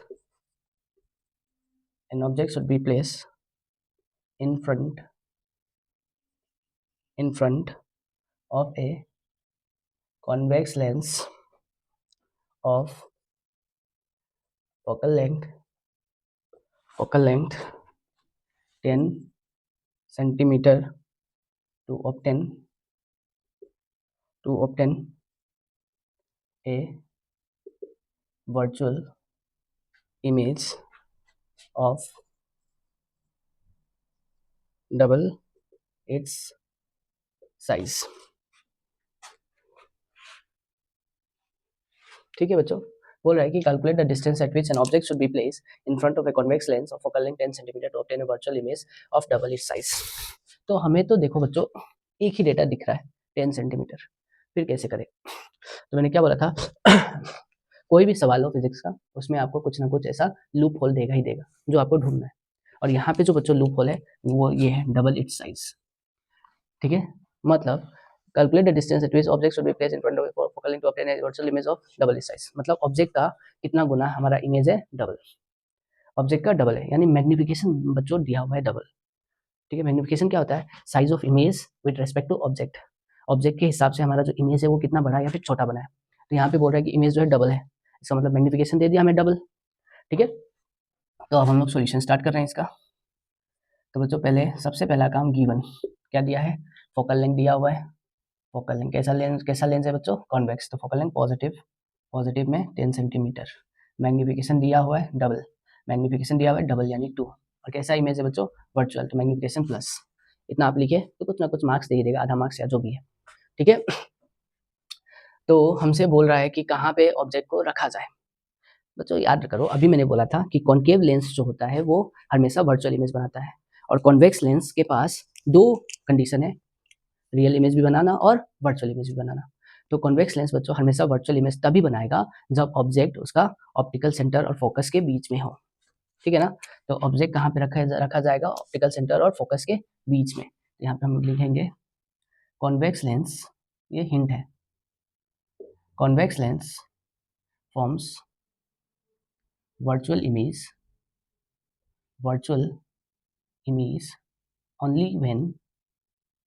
only when object is kept between optical center and focus। Focus और ऑप्टिकल सेंटर के बीच में अगर हम लोग ऑब्जेक्ट रखते हैं तो इमेज कैसा होगा बच्चों, वर्चुअल होगा। तो अगर मुझे ऑप्टिकल सेंटर और फोकस के बीच में रखना है, यानी ऑब्जेक्ट का वैल्यू, ऑब्जेक्ट डिस्टेंस का वैल्यू 10 से कम होना चाहिए, क्योंकि 10 दिया हुआ है फोकल लेंथ, फोकल लेंथ दिया हुआ है, फोकस का डिस्टेंस दिया हुआ है 10 सेंटीमीटर, तो 10 सेंटीमीटर से कम ही होना चाहिए, तभी जाके ऑब्जेक्ट फोकस और सेंटर ऑप्टिकल सेंटर के बीच में आएगा। ठीक है, अब देखो बच्चों, हमसे बोल रहा है कि आप निकालो ऑब्जेक्ट डिस्टेंस, तो हम लोग मैग्नीफिकेशन यूज कर लेंगे। m इज इक्वल टू क्या होता है, v बाई यू। m का वैल्यू कितना दिया है बच्चों, 2। v इमेज डिस्टेंस हमें नहीं पता। इमेज डिस्टेंस हमारा v कैसा इमेज है बच्चों, वर्चुअल इमेज है। वर्चुअल इमेज क्या होगा, माइनस में होगा, और u का वैल्यू माइनस, u का वैल्यू हमेशा माइनस। यहाँ से माइनस माइनस कैंसिल, यानी हमारे पास जो v हो गया बच्चों, वो कितना हो गया, 2 टाइम्स ऑफ u। v कितना हो गया, 2u। अब हम लोग क्या यूज करेंगे, लेंस फॉर्मूला। तो 1/f is equal to 1/v minus 1/u। Focal length कितना है, 1/10। 1/v बच्चों, v की जगह पे क्या लिख देंगे, 2u minus of 1/u, minus में। ठीक है बच्चों, ध्यान दो, वर्चुअल इमेज बोला है तो यहाँ ये भी माइनस लिख लेते हैं, माइनस माइनस प्लस हो जाएगा। तो 1/10 is equal to minus 2u, और ये हो जाएगा प्लस 1/u। तो ये हो गया बच्चों 1/10, एलसीएम 2u इंटू यू, ये हो जाएगा माइनस u प्लस 2u। तो ये हो जाएगा 1/10 is equal two plus 2u minus u हो जाएगा u divided by 2u into you. You से u कैंसिल हो जाएगा, ये हो गया 1/10 इज इक्वल टू 1/2u। यहाँ से बच्चों हम लोग क्या लिख सकते हैं, ये 24 नहीं है, 2u है। ठीक है, यहाँ से हम लोग क्या लिख सकते हैं, therefore 2u is equal to 10, यानी u का वैल्यू कितना आ गया बच्चों, 10/2, दैट इज 5 सेंटीमीटर। ऑब्जेक्ट कहाँ रखेंगे, 5 सेंटीमीटर पे। ठीक है, हाँ ठीक है, ऑब्जेक्ट का डिस्टेंस आ गया बच्चों 5 सेंटीमीटर। ठीक है ना, बहुत ही आसान क्वेश्चन था, बस आपको ये पकड़ना था। हिंट क्या दिया हुआ है, डबल साइज मैग्निफिकेशन दिया हुआ है, वहां से सब कुछ क्लियर हो जाता। ठीक है ना, चलो नेक्स्ट क्वेश्चन।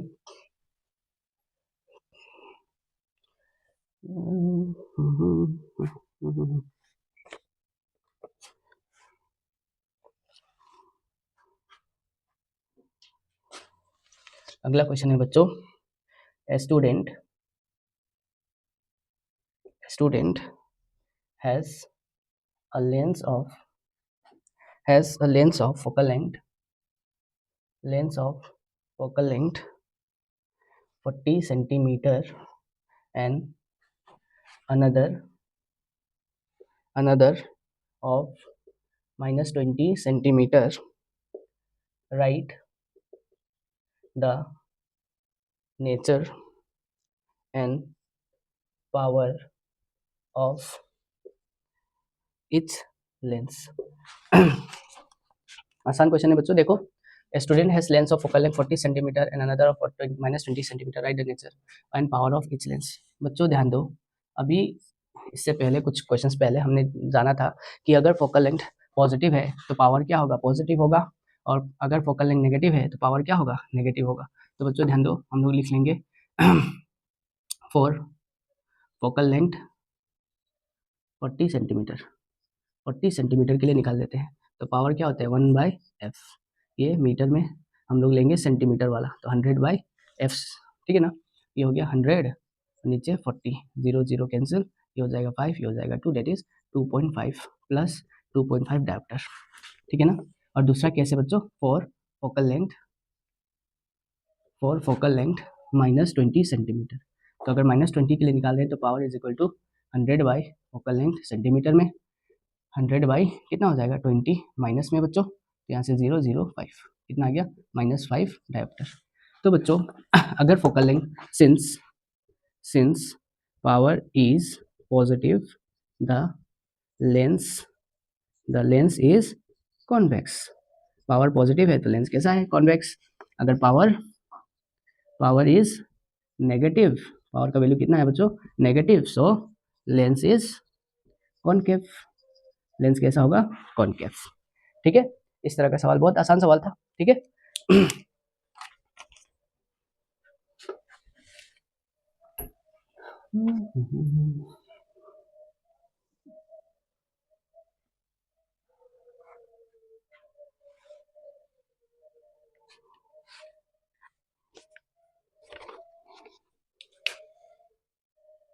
अगला क्वेश्चन बच्चों,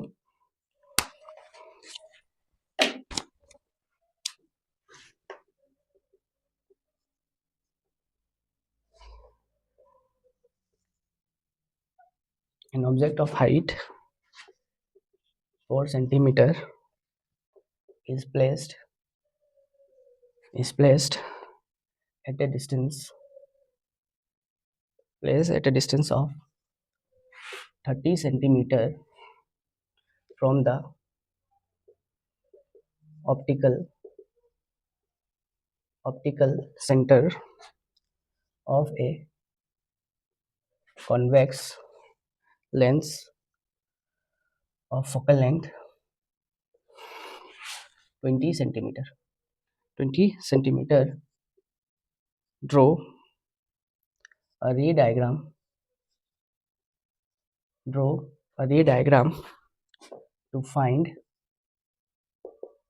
the position and size of image formed.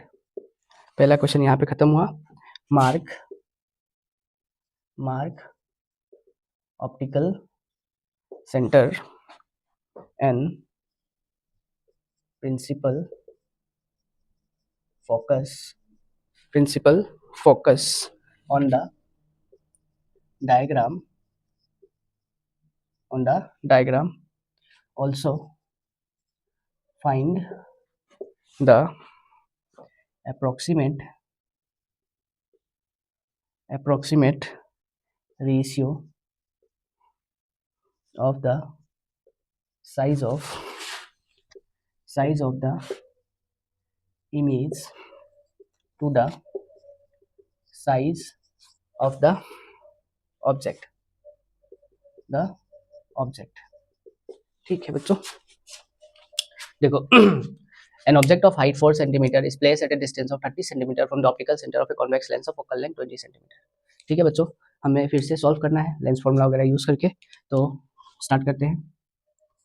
Given, सबसे पहले तो हमें गिवन लिखना है. हाइट ऑफ ऑब्जेक्ट कितना दिया हुआ है 4.0 सेंटीमीटर. फिर ऑब्जेक्ट डिस्टेंस, ऑब्जेक्ट जो है कितना डिस्टेंस पे रखा गया है 30 सेंटीमीटर पे, U equal to -30 centimetre. Object हमेशा माइनस रखना है. ठीक है. फोकल लेंथ दिया हुआ है 20 सेंटीमीटर. कैसा लेंस है बच्चों? Convex lens. कॉन्वेक्स लेंस के लिए फोकल लेंथ पॉजिटिव. ठीक है. अब हमसे बोल रहा है कि इमेज कहाँ बन रहा है, उसके लिए डायग्राम बनाओ. तो हम लोग वी पहले निकाल लेते हैं. तो वी निकालेंगे, इस साइड में निकाल रहा हूँ बच्चों. 1/f is equal to 1/v minus 1/u. 1/f यानी 20, 1/v माइनस 30. ठीक है. माइनस माइनस बच्चों क्या हो जाएगा? प्लस. तो ये हो जाएगा 1/20 is equal to 1/v plus 1/30. 30 को इधर लेकर आओ. तो ये हो जाएगा 1/20 minus 1/30 is equal to 1/v. ठीक है. तो यहाँ से बच्चों एलसीएम 20 इंटू 30, ये हो जाएगा 30 माइनस 20, 30 माइनस 20, 30 इंटू 1 30, 20 इंटू 1 20. यहाँ से 1/v. ठीक है. तो बच्चों यहाँ से v कितना हो जाएगा? 30 minus 20 that is 10 divided by 20 into 30. Therefore v is equal to 20 into 30 divided by 10. ये 0 0 cancel. 30 into 20 that is 60 centimeter. बच्चों v क्या आया? पॉजिटिव आया. v कैसा आया? पॉजिटिव. ठीक है. तो हम क्या करते हैं, मैग्नीफिकेशन निकाल लेते हैं. अब यहाँ से magnification is equal to v by u. v हमारा 60, u हमारा 30, माइनस 30 कटेगा बच्चों तो हो जाएगा 2 यानी -2. बच्चों मैग्नीफिकेशन माइनस आया मतलब इमेज कैसा है? Image is real. इमेज हमें रियल बनाना है. ठीक है ना. अब इसका रे डायग्राम बनाते हैं हम लोग. तो बोला कि हमसे कॉन्वेक्स लेंस बनाना है, तो हम एक कॉन्वेक्स लेंस यहाँ पे बना लेंगे. ये हो गया ऑप्टिकल सेंटर. क्वेश्चन में बोला है ऑप्टिकल सेंटर मार्क करो और प्रिंसिपल फोकस मार्क करो. तो बच्चों इस तरफ प्रिंसिपल फोकस f2, इस तरफ principal focus centre of curvature 2f2, इस तरफ f1 और इस तरफ क्या हो जाएगा 2f1. ठीक है. अब हमें बोल रहा है ऑब्जेक्ट कहाँ रखा है, फोकल लेंथ कितनी दूरी पे है बच्चों? फोकल लेंथ है 20 सेंटीमीटर. Focal length 20 centimetre. ये हो गया हमारा 20 सेंटीमीटर. ठीक है. क्योंकि रियल इमेज है तो इस तरफ इमेज बनने वाला है और ये हमारा प्रिंसिपल फोकस होगा. ठीक है ना. ये हमारा क्या होगा? Principal focus. ऑब्जेक्ट कहाँ रखा है बच्चों? 30 सेंटीमीटर पे, तो ये 20 होगा यानी यहाँ कहीं पे. ऑब्जेक्ट कहाँ रखा है बच्चों? 30 सेंटीमीटर यानी फोकस और सेंटर ऑफ कर्वेचर के बीच में. तो इमेज कहाँ बनेगा? Beyond centre of curvature. Beyond centre of curvature. तो हम लोग इसको ऐसे लिख देते हैं, यहाँ से रे पैरेलल गया, आफ्टर रिफ्लेक्शन फोकस को पास करता हुआ निकल गया, आफ्टर रिफ्लेक्शन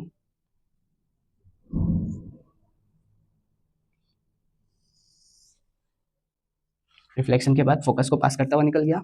इसके बाद हम लोग एक ऑप्टिकल सेंटर से रे ले जाएंगे, ऑप्टिकल सेंटर से पास करता हुआ रे निकलेगा और कहीं यहाँ पे आके मिल गया। तो हमारा इमेज कहाँ बना होगा बच्चों, यहाँ पे। रियल और इन्वर्टेड इमेज का डिस्टेंस कितना है, 60 सेंटीमीटर। बस ये रे डायग्राम बनाना था। और बच्चों बोला कि हमसे कि find the ratio of size of image to the size of object. ये तो आसान हो गया, मैग्निफिकेशन बोल रहा है, तो एम का वैल्यू निकालना है, m is equal to height of image by height of object. M कितना है बच्चों, -2, तो height of image by height of object कितना है, 4, यानी हाइट ऑफ इमेज कितना हो जाएगा बच्चों, ये हो जाएगा हमारा 8, ठीक है ना। तो रेशियो कितना हो जाएगा, height of image by height of object का, दैट इज 8/4, 1/2। रेशियो कितना हो गया, 1/। ठीक है बच्चों, हम अगला क्वेश्चन लेते हैं अब।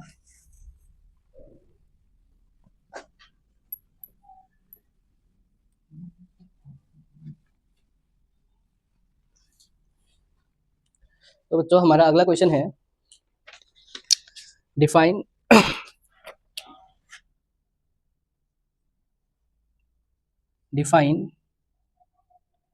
Real image of an object, name the mirror that, पहला है can give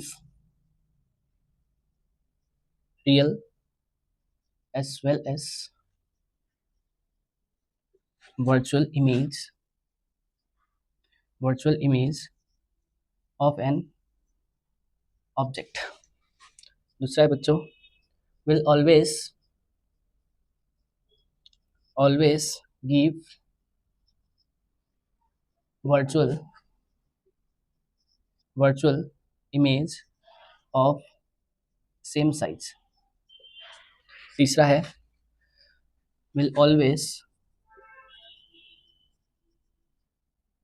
give virtual and diminished image। और चौथा है बच्चों, is used by a doctor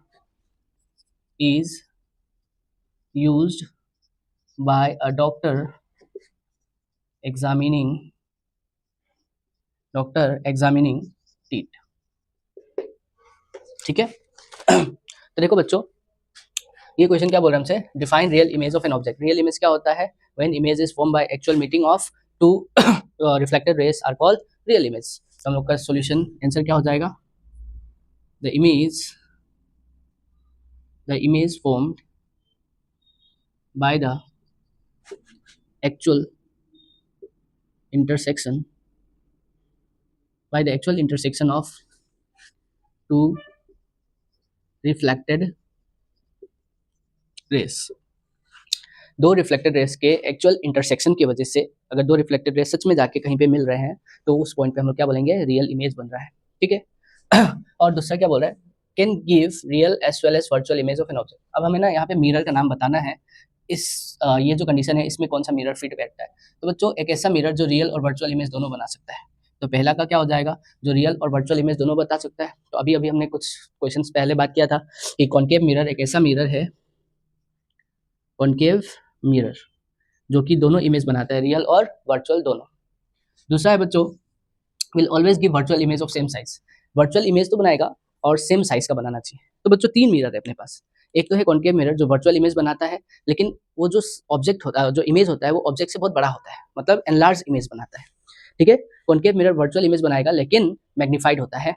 convex mirror virtual बनाता है लेकिन वो छोटा होता है, डिमिनिश होता है। ठीक है ना बच्चों। और जो प्लेन मिरर होता है वो इमेज बनाता है वर्चुअल और सेम साइज। तो यहाँ पे क्या हो जाएगा हमारा, प्लेन मिरर। थर्ड में will always give virtual and diminish, बता दिया, हमेशा वर्चुअल और डिमिनिश, हमेशा कहीं पे भी ऑब्जेक्ट रखो वर्चुअल और डिमिनिश ही बनेगा। तो ऐसे मिरर को हम लोग बोलते हैं कॉन्वेक्स मिरर। और चौथा बच्चों है इज यूज बाय डॉक्टर। तो डॉक्टर जो यूज करते हैं, जो डेंटिस्ट वगैरह यूज करते हैं, वो कौन सा मिरर होता है? वो होता है कॉनकेव मिरर। बहुत ही आसान सवाल था। ठीक है, आगे बढ़े।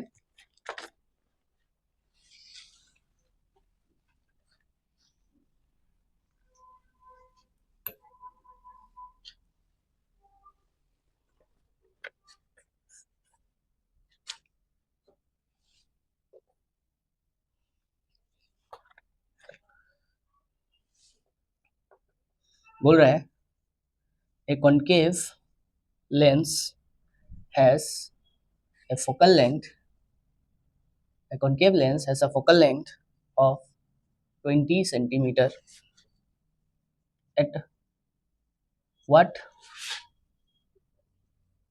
distance an object an object should be placed so that it form an image 15 centimeter away from the lens। बहुत ही आसान सवाल बच्चों, ध्यान दो। A concave lens has a focal length of 20 centimeter. At what distance object should be placed so that it form an image of 15 centimeter away from the lens? तो इतना सारा questions करने के बाद हमें ये आइडिया तो लग गया कि हमें क्या यूज करना है। यहाँ पे लेंस बोला है, लेंस बोला है तो हम लोग सबसे पहला काम क्या करेंगे बच्चों? गिवन लिख लेंगे। तो गिवन क्या है? फोकल लेंथ दिया हुआ है 20। बच्चों कॉनकेव लेंस है तो फोकल लेंथ क्या हो जाएगा? नेगेटिव। ठीक है, हमसे बोल रहा है कि ऑब्जेक्ट कहाँ पे रखे, यानी यू का वैल्यू हमसे पूछ रहा है, और वी हमें दिया हुआ है कितना? 15 सेंटीमीटर। बच्चों ध्यान दो, कॉनकेव लेंस जो होता है हमेशा कैसा इमेज बनाता है? वर्चुअल, और virtual on the same side, तो वी क्या हो जाएगा? नेगेटिव। ठीक है जब भी कॉनकेव लेंस दे, वी आपका बच्चों नेगेटिव होगा। ठीक है ना। यहाँ पे देखो, अब हम लोग लेंस फॉर्मूला यूज करेंगे। 1/f is equal to 1/v minus 1/u। Sign के साथ वैल्यू रख दो। 1/-20 is equal to 1/-15 minus u। यहाँ से बच्चों ये माइनस जो है इधर लाते हैं, ये हो जाएगा -1/20 plus 1/15 is equal to 1/u minus में। ठीक है, अब बच्चों ध्यान दो ये हो जाएगा 20 इंटू 15 कर दो, और इससे इसको मल्टीप्लाई कर दो, इसको इससे मल्टीप्लाई कर दो, तो 15 minus 15 plus 20 is equal to -1/u। बच्चों यहाँ से u का वैल्यू कितना हो जाएगा? 20 इंटू 15 और -15 प्लस 25, और ये वैल्यू माइनस में आएगा क्योंकि ये माइनस में है। तो ये हो गया 5 3 ज़ा 15, 5 2 ज़ा 6, दैट इज -60 सेंटीमीटर। यानी u का वैल्यू कहाँ पे रखना है बच्चों? 60 सेंटीमीटर पे। ऑब्जेक्ट कहाँ पे रखेंगे? 60 सेंटीमीटर पे। ठीक है ना। अगला क्वेश्चन देखें।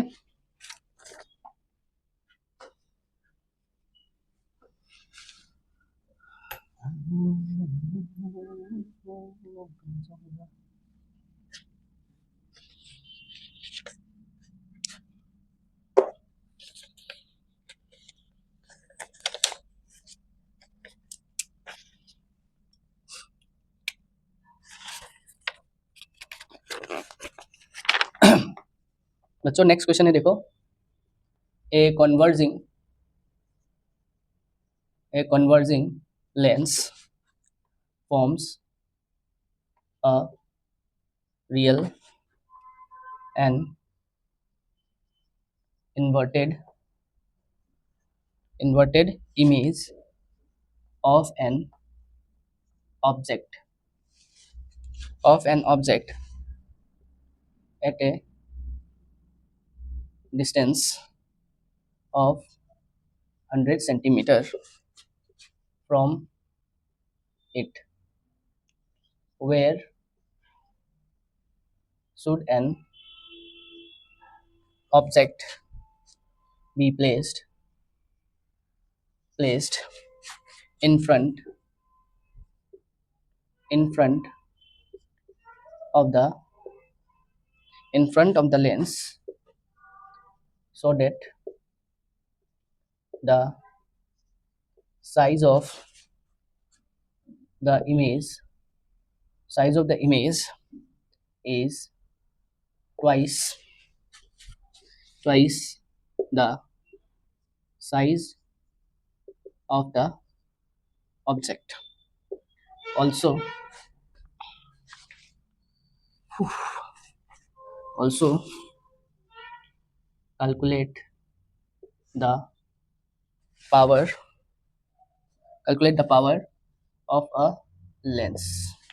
ठीक है बच्चों, क्वेश्चन देखो, बहुत ही क्वेश्चन आसान क्वेश्चन है। एक कन्वर्जिंग लेंस दिया है बच्चों, पहले तो आप समझो कन्वर्जिंग लेंस बता दिया मैंने। कन्वर्जिंग लेंस किसे बोलते हैं? कॉन्वेक्स लेंस को। तो हमें कॉन्वेक्स लेंस दिया, यहाँ से पता चल गया इमेज कैसा बना है, रियल इन्वर्टेड। इमेज कैसा बना है, रियल और इन्वर्टेड, ठीक है ना, at a distance of 100 centimeter from it. ठीक है, इमेज कहाँ पे बना है बच्चों, देखो ये इमेज डिस्टेंस दिया हुआ है, बोल रहा है देखो forms a real inverted image of an object. Object का रियल और इन्वर्टेड इमेज बना रहा है कितने दूरी पे, 100 सेंटीमीटर पे। Where should an object be place in front of the lens, हमसे पूछ रहा है कि ऑब्जेक्ट को कहाँ पे रखें, यानी यू निकालने के लिए बोल रहा है। So that the size of the image is twice the size of object, बोल रहा है साइज ऑफ द इमेज जो है ऑब्जेक्ट के साइज के कितना है, ट्वाइस, यानी हमें मैग्निफिकेशन भी दे दिया बच्चों। ठीक है, अब हमें सॉल्व करना है इसको, तो बहुत आसानी से कर सकते हैं। देखो सॉल्यूशन गिवन गिवन बच्चों, देखो क्या क्या है अपने पास। कॉन्वेक्स लेंस है, उसका फोकल लेंथ नहीं दिया, ठीक है, फोकल लेंथ नहीं पता। पावर भी निकालने के लिए बोल रहा है, पावर नहीं पता, ठीक है। और हमें इमेज डिस्टेंस दिया हुआ है, वी कितना दिया बच्चों, 100 सेंटीमीटर। क्योंकि रियल है तो वी का वैल्यू क्या रखेंगे, पॉजिटिव, ठीक है ना। रियल है तो वी का वैल्यू क्या रख देंगे, पॉजिटिव। और ऑब्जेक्ट डिस्टेंस निकालना है, यू निकालना है, और हमें एम दिया हुआ है कितना, 2। क्योंकि रियल इमेज बना है बच्चों, रियल इमेज बना है तो मैग्निफिकेशन क्या लेंगे, माइनस। रियल इमेज के लिए मैग्निफिकेशन क्या होता है, माइनस।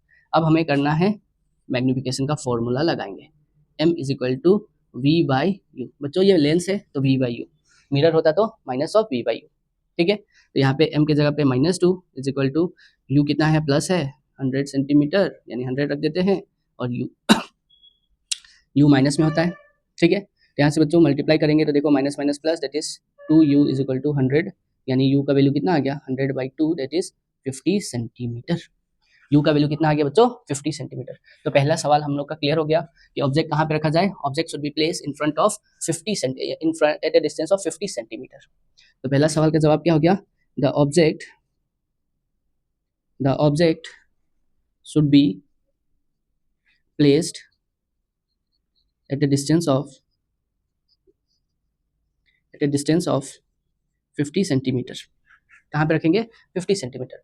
बच्चों हमसे बोला है कि पावर निकालो, पावर निकालने के लिए हमें फोकल लेंथ चाहिए। पावर निकालने के लिए क्या चाहिए, फोकल लेंथ चाहिए। तो हम लोग फोकल लेंथ निकालने के लिए क्या लगाएंगे, यूजिंग लेंस फॉर्मूला। तो लेंस फॉर्मूला क्या बोलता है, 1/f is equal to 1/v minus 1/u। 1/f is equal to, sorry बच्चों v कितना दिया हुआ है, 100 माइनस 1/-50, तो ये माइनस माइनस प्लस हो जाएगा, तो ये हो जाएगा 1/100 प्लस 1/50, ठीक है।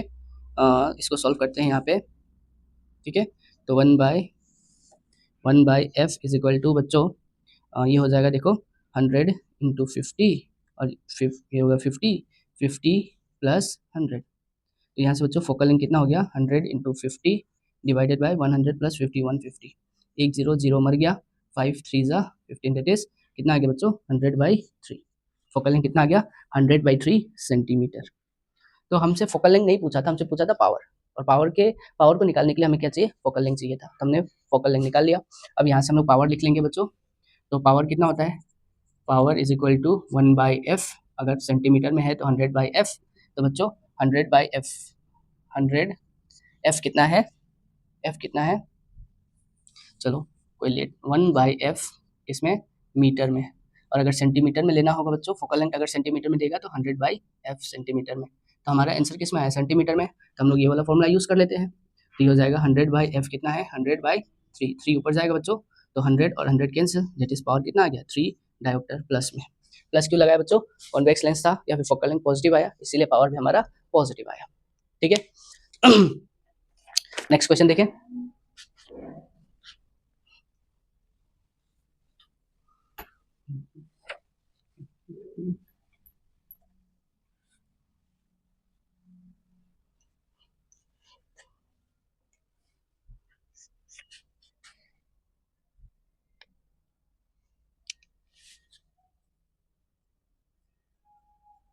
A 4 centimetre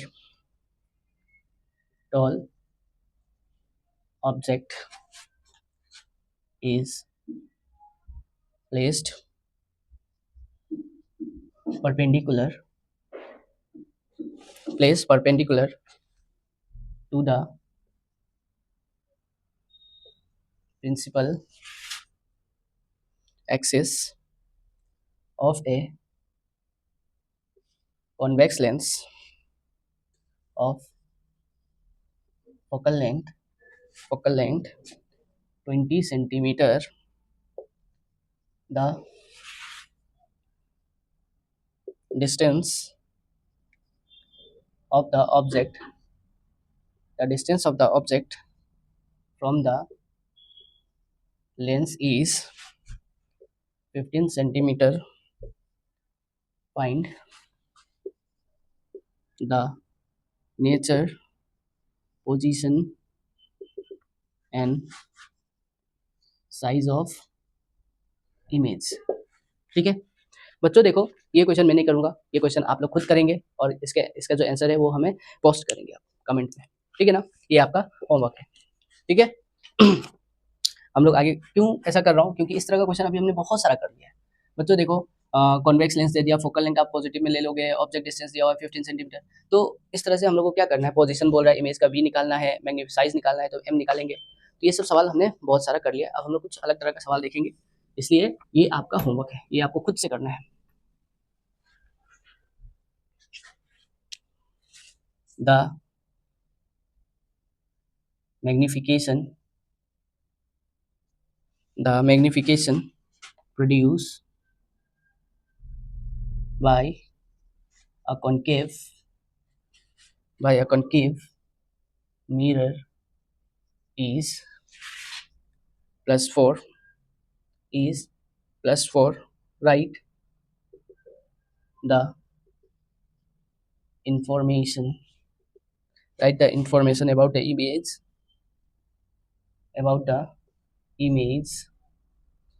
image given by this statement। ठीक है। देखो बच्चों, हमको क्वेश्चन में क्या दे दिया, बोल दिया कि एक कॉनकेव मिरर है और उसका मैग्नीफिकेशन कितना है बच्चों, मैग्नीफिकेशन है +4। हमसे बोला है कि इस इमेज के बारे में आप कुछ लिख के बताइए, इस इमेज के बारे में मैग्नीफिकेशन +4 से आपको जो समझ में आता है वो लिखने के लिए बोल रहा है, ठीक है ना। तो सॉल्यूशन स्टार्ट करते हैं हम लोग। हमको दिया हुआ है मैग्नीफिकेशन +4, ठीक है ना, समझ में आया बच्चों। हमें क्या दिया हुआ है, मैग्नीफिकेशन +4 दिया हुआ है, ठीक है। अब देखो बच्चों, मैग्नीफिकेशन +4, मैग्नीफिकेशन पॉजिटिव मतलब इमेज कैसा होगा, image is virtual and erect.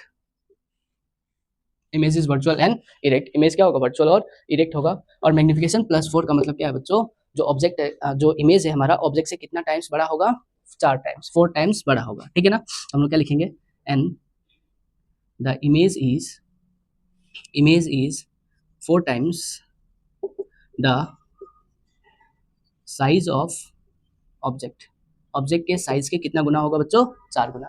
यहाँ से हम लोग ये भी प्रेडिक्ट कर सकते हैं कि ऑब्जेक्ट कहाँ पे रखा होगा। तो यहाँ से हम लोग एक और इन्फॉर्मेशन दे देते हैं, the object must be kept in between the pole and the focus.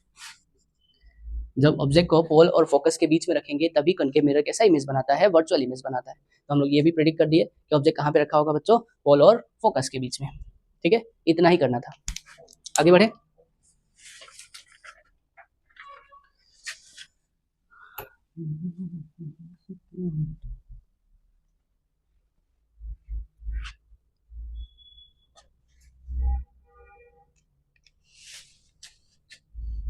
अगला क्वेश्चन देखो बच्चों, a point object is placed at a distance of 12 centimeter from a convex lens on its principal axis। its image is formed on the other of the lens side of the lens at a distance of 18 centimeter from the lens. Find the focal length of the lens. Is the image magnified? Is the image magnified? ठीक है बच्चों, देखो बोल रहा है एक छोटू सा point object, ठीक है ना, एक पॉइंट जितना ऑब्जेक्ट है जो कि रखा गया है 12 centimeter from a convex lens on its principal axis, ठीक है, यहाँ पे रखा गया है 12 सेंटीमीटर दूरी पे रखा हुआ है, और इसका जो इमेज है, its image is form on the other side of the lens eight a distance of 18 centimetre from the lens. बोल रहा है इसका इमेज जो है दूसरी तरफ बना है, लेंस के दूसरी तरफ बना है, कितने दूरी पे, 18 सेंटीमीटर की दूरी पे। हमसे बोल रहा है कि फोकल लेंथ निकालिए, तो निकाल लेते हैं बच्चों। तो सबसे पहले गिवन बच्चों क्या है हमारे पास, u object distance minus 12 centimetre, image distance v दिया हुआ है बच्चों, its image is form 18 centimetre on the other side. अब ध्यान दो बच्चों, इसका वैल्यू प्लस ले या माइनस ले, इसको समझाने के लिए मैं फिर से एक रे डायग्राम बना दे रहा हूँ आपके लिए। ये हो गया हमारा कॉन्वेक्स लेंस, ये ऑप्टिकल सेंटर। बच्चों बोल रहा है इमेज जो है इस तरफ बना हुआ है, दूसरे साइड में, इमेज कहाँ बना हुआ है, दूसरे साइड में, ठीक है ना। तो हमें क्या करना है, हमें इसका फोकल लेंथ निकालना है। तो v बच्चों इस साइड आया है, मतलब इंसिडेंट रे के डायरेक्शन में गया, यानी v का वैल्यू हमें क्या लेना है, पॉजिटिव लेना है इस केस में। तो अगर बच्चों कहीं पे भी सवाल में बोल देता है on the other side of the lens, इसका मतलब v क्या लेना है, हमें 15 पॉजिटिव लेना है, v क्या लेंगे, पॉजिटिव। अब हमें निकालना है फोकल लेंथ, तो 1/f is equal to 1/v minus 1/u। बच्चों ध्यान दो, 1/f is equal to 1/v यानी 18 minus 1/u minus 12, 1/f is equal to 1/18 minus minus plus 1/12, ठीक है। यहाँ से बच्चों हो जाएगा 18 इंटू 12 और ये हो जाएगा 12 प्लस 18। तो बच्चों यहाँ से फोकल लेंथ हो गया 18 इंटू 12 डिवाइडेड बाई 20 30 30, तो 6 3 ज़ा 6 5 ज़ा, ठीक है। यहाँ से कुछ कर सकता है क्या,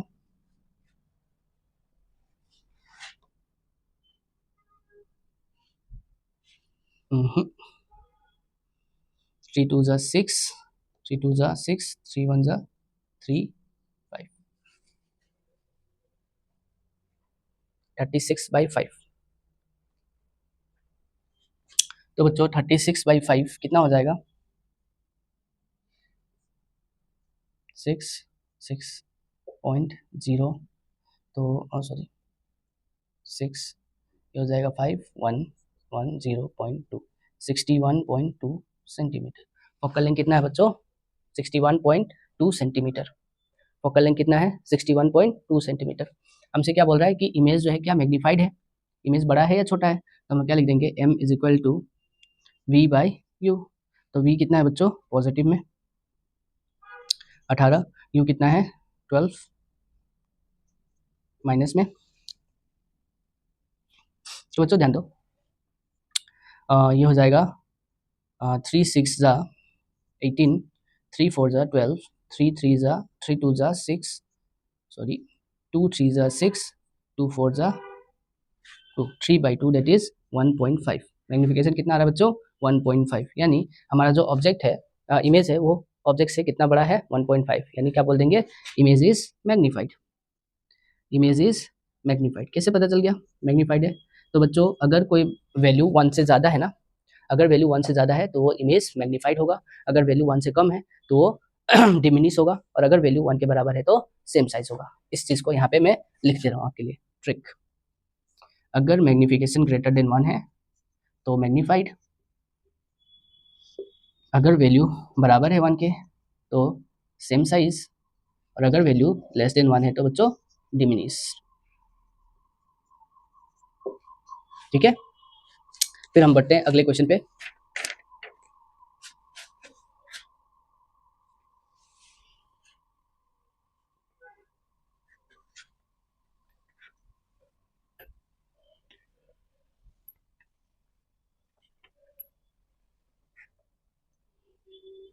बच्चों ये हमारे इस सेशन का आखिरी क्वेश्चन होगा, या फिर ऐसे बोल लो ये चैप्टर के लिए आखिरी क्वेश्चन होगा, ठीक है। इसके बाद हम लोग अपना नेक्स्ट चैप्टर स्टार्ट करेंगे।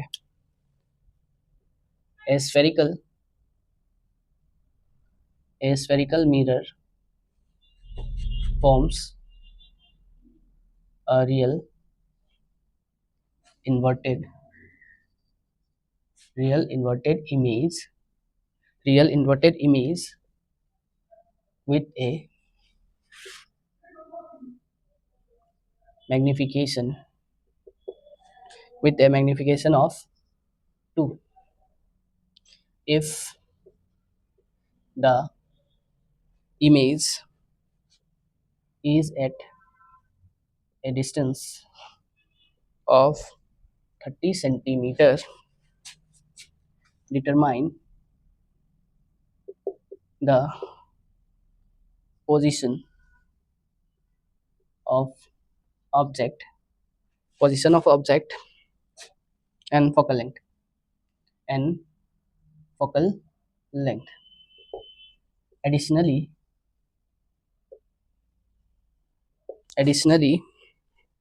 list two characteristic of the image. If the object is moved 10 centimeter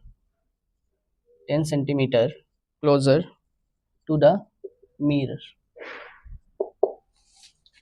ठीक है बच्चों। देखते हैं क्या बोल रहे हैं हमसे। Spherical mirror forms a real inverted image with magnification 2। एक स्फेरिकल मिरर है जो हमसे क्या बना रहा है, रियल और इन्वर्टेड इमेज बना रहा है। तो बच्चों जब रियल और इन्वर्टेड इमेज ही बोल दिया तो हम लोग समझ जाएंगे कैसा मिरर होगा, कॉनकेव मिरर होगा। इसके अलावा कोई मिरर रियल तो बनाता नहीं है। तो हमारे पास कौन सा मिरर दिया हुआ है, concave, with the magnification of 2। Magnification कितना दिया है बच्चों, 2 दिया हुआ है। If the image displace at a distance of 30 centimeter, v का वैल्यू, इमेज डिस्टेंस दिया हुआ है हमें कितना, 30 centimeter. Determine the position of object, u निकालना है और फोकल लेंथ निकालना है। तो निकालते हैं। तो सबसे पहला काम हमारा क्या होता है बच्चों, गिवन लिखना। तो गिवन लिखेंगे बच्चों, क्या क्या दिया हुआ है बच्चों, मैग्निफिकेशन दिया हुआ है 2, क्योंकि रियल इमेज है तो माइनस लगा देते हैं। और वी दिया हुआ है बच्चों कितना, 30 सेंटीमीटर। तो अगर वी 30 दिया है यानी रियल इमेज है, रियल इमेज कैसा होगा बच्चों, माइनस में होगा, ठीक है ना। मिरर है तो वी क्या होगा, माइनस में आएगा रियल के लिए, ठीक है। Determine the position of object, object का वैल्यू निकालना है, एफ निकालना है। तो बच्चों सॉल्यूशन स्टार्ट हो गया। इसके नीचे नहीं लिख रहा हूँ, यहाँ पे लिख रहा हूँ मैं। तो m is equal to minus of v by u, ठीक है। m का वैल्यू -2 दिया हुआ है, माइनस v का वैल्यू -30, और u हमेशा बच्चों माइनस में होता है। तो माइनस और माइनस मर गया, ये माइनस और ये माइनस मर गया, ठीक है। तो बच गया 2 is equal to 30 by u. तो बच्चों u का वैल्यू कितना आ गया, 30 by 2, that is 15 centimeter. u का वैल्यू कितना आ गया बच्चों, 15 सेंटीमीटर। अब हम लोग क्या करेंगे बच्चों, फोकल लेंथ निकालेंगे। तो मिरर फॉर्मूला यूज करेंगे, 1 by f is equal to 1 by v plus 1 by u. 1 by f is equal to 1 by v बच्चों कितना रखेंगे, -30, ठीक है, प्लस यू की जगह पे -15। यहाँ पे बच्चों गलती मत कर देना, यहाँ पे यू पॉजिटिव आया, इसका मतलब यहाँ पे पॉजिटिव मत रख देना। जब भी फॉर्मूला लिखते हैं तो हम लोग साइन के साथ लिखना होता है, ठीक है ना। अगर यहाँ पे माइनस आया तो यहाँ पे माइनस रखेंगे ही रखेंगे, ये नहीं कि आप यहाँ पे प्लस आया तो प्लस रख दिया, माइनस आया तो माइनस रख दिया, ऐसा कुछ नहीं है, हमें साइन के साथ रखना होता है, ठीक है। तो देखो बच्चों 1 by f is equal to, ये हो जाएगा -1 by 30 plus -1 by 15। 1 by f is equal to, तो 30 इंटू 15 ये हो जाएगा -15 -30।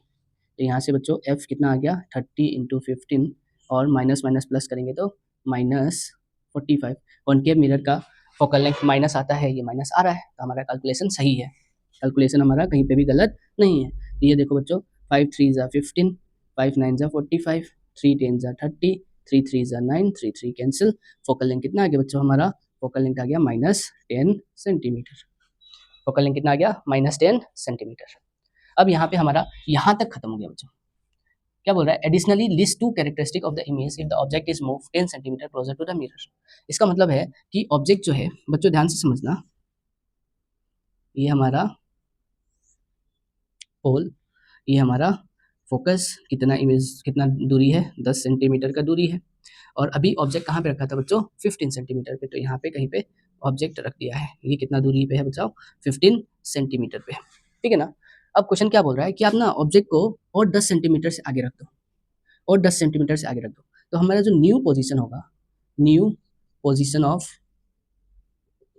ऑब्जेक्ट कितना होगा बच्चों, तो 10 सेंटीमीटर और खिसका देंगे तो ये 1 सेंटीमीटर, 2, 3, 4, 5, 6, 7, 8, 9, 10 यहाँ पे आ जाएगा, मतलब कहीं पे 5 सेंटीमीटर के करीब आ जाएगा। हम लोग क्या लिखेंगे, पहले था 15, अब कितना खिसका दिया, ड्यू, तो ये नया पोजीशन क्या आ गया, 5 सेंटीमीटर। तो ऑब्जेक्ट नया ऑब्जेक्ट का पोजीशन क्या है बच्चों, 5 सेंटीमीटर, यानी ऑब्जेक्ट जो है हमारा फोकस और पोल के बीच में आ गया। ऑब्जेक्ट कहाँ आ गया बच्चों, बताओ बच्चों, पोल और फोकस के बीच में। और ये केस में इमेज कैसा बनता है, वर्चुअल बनता है ना। हम लोग क्या लिख देंगे यहाँ पे टू कैरेक्टरिस्टिक क्या होगा, image is virtual and erect, दूसरा इमेज इज मैग्नीफाइड, ठीक है। इमेज का हम क्या हो जाएगा बच्चों, मैग्नीफाइड हो जाएगा। तो 2 कैरेक्टर हमने लिख दिया, ठीक है। तो फिर से मैं ये समझा दे रहा हूँ बच्चों, पहले था 15 सेंटीमीटर पे, अब बोल रहा है कि 10 सेंटीमीटर और आगे की तरफ खिसका दो इसको, और 10 सेंटीमीटर मूव करो। तो पहले 15 था, 10 सेंटीमीटर मूव कर देंगे तो नया डिस्टेंस कितना हो जाएगा बच्चों, 5 सेंटीमीटर। 5 सेंटीमीटर मतलब क्या, फोकस और पोल के बीच में आना, और फोकस और पोल के बीच में जब भी ऑब्जेक्ट आता है तो इमेज कैसा बनता है, वर्चुअल एंड इरेक्ट, ठीक है बच्चों। तो यहाँ पे हमने अपने लाइट चैप्टर्स को अच्छे से कंप्लीट किया, और हमने इसमें थ्योरी पढ़ा, फॉर्मूलाज पढ़े, ट्रिक सीखा हमने, और बहुत सारे PYQs किए, ठीक है। तो आई होप आपको ये मेरा सेशन बहुत इन्फॉर्मेटिव लगा होगा और आपको बहुत मज़ा आया होगा। तो बच्चों, अगर आपको ऐसा लगता है तो डू सपोर्ट अस, ये मेरा रिक्वेस्ट है। आप जितना हमको सपोर्ट करेंगे उतना हमारा मोटिवेशन बढ़ेगा, और हम कोशिश करेंगे कि और अच्छे चैप्टर्स पे वीडियो बनाते रहें, ठीक है बच्चों। जय श्री राम, ख्याल रखिए अपना और पढ़ाई करते रहिए, मज़े करिए।